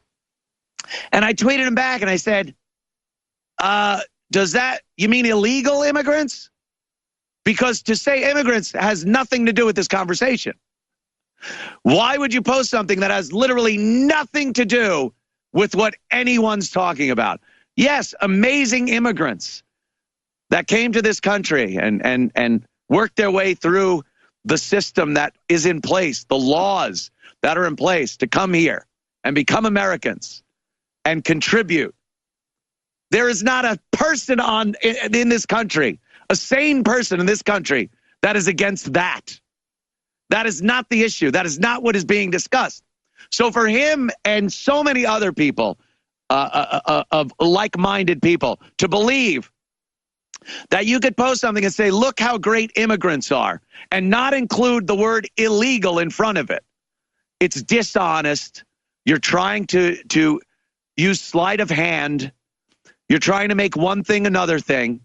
Legal immigrants and illegal immigrants have nothing to do with each other. But they are constantly trying to confuse us with that terminology. They are trying to make out Donald Trump as a racist. Anybody who is against illegal immigration, anybody that is for a border wall and more secure borders is a racist and doesn't appreciate immigrants. That's what we hear. So Neil deGrasse Tyson's post meant nothing. It was completely irrelevant. Congratulations to the Nobel Prize winners in science that were immigrants to this country. Is that what he wanted with that tweet? Because that's all he gets. Nothing else makes any sense. It was, there were moments like that during his State of the Union. But the biggest thing I noticed was the optimism, and not this phony optimism. He spelt out what the past year has given us. Just amazing economy, security, jobs, businesses, bringing dollars back home, repatriating money and jobs. We heard of so many companies after the tax plan was signed that gave out bonuses to their employees. People already starting to notice the consumer confidence is back. There was a general feeling that the country's getting better and that the average guy or woman out there can work, make more money, and keep it, not turn it over to the government for some program that will never benefit you or the country. So when you heard Donald Trump give this State of the Union, it was optimistic, but not that phony optimism. He spelt out actual things that are helping this country. And then we went to old drooling Joe Kennedy. The Democratic response to the State of the Union was laughable. There's old drooling Joe with, I don't know what it was. What is he doing? He put on chapstick with a plunger. He put it on and then went, and that was it. And you're on, Joe. Well, let me tell you something. And besides that horrific distraction, look at, what is it? Oh my God, it's like my Nana. He's got, my lips are dry. Where's my lip balm? Nana. He gets up there and just spells out doom and gloom. Doom and gloom. We just heard the president spell out and give you facts about how optimistic this country is now, how the future looks bright for the regular worker in this country. And then Joe gets up there. First of all, he's in a garage somewhere, making it look like he was just working on a car. The hood's up. We're all working here. Let me get my shirt sleeves up. And he just starts talking about how this isn't us. This isn't our country. What? Being prosperous? Actually being able to succeed by eliminating regulations? Allowing Americans to keep their hard-earned money? What isn't us? Respecting our flag and our military and our police and the laws? What, that isn't America? But old Droolin' Joe was giving this speech, and as I'm watching it, I noticed what it looked like. It looked old. It looked worn out, because it was exactly what we had been hearing for 8 years under Obama. It was oddly nostalgic to hear this gloom, because that is what the Democrats need you to believe. They never want you to think that this country is doing well. They never want you to think that you have the ability to make something of yourself and raise a that's fantastic. And raise your family without the help of them. We will help you. You know what? Get out of our way. That's what Donald Trump was saying. We'll get out of your way. We're going to set the table for you so that you can succeed in this country. And then we're going to get the hell out of your way. And the Democrats can't have that. That's what all their power is based on, them telling you, you need us. You need us. And they keep you right at that level, right before you revolt. They keep you down. And you can tell because Michelle Obama is frightening America by saying, all we have left now is hope. All we have is hope. That hope thing again. Screw hope. Screw hope. I want optimism. I want a mechanism in place where I could use my talents and my hard work to make something of myself in this country. And that's what we have. And it's amazing. Thank you, Anthony Cumia. You can find me at compoundmedia.com. Thank you, Alex Jones, and the fine people at Infowars.com. I'll see you in a couple of weeks. You're listening to The Alex Jones Show.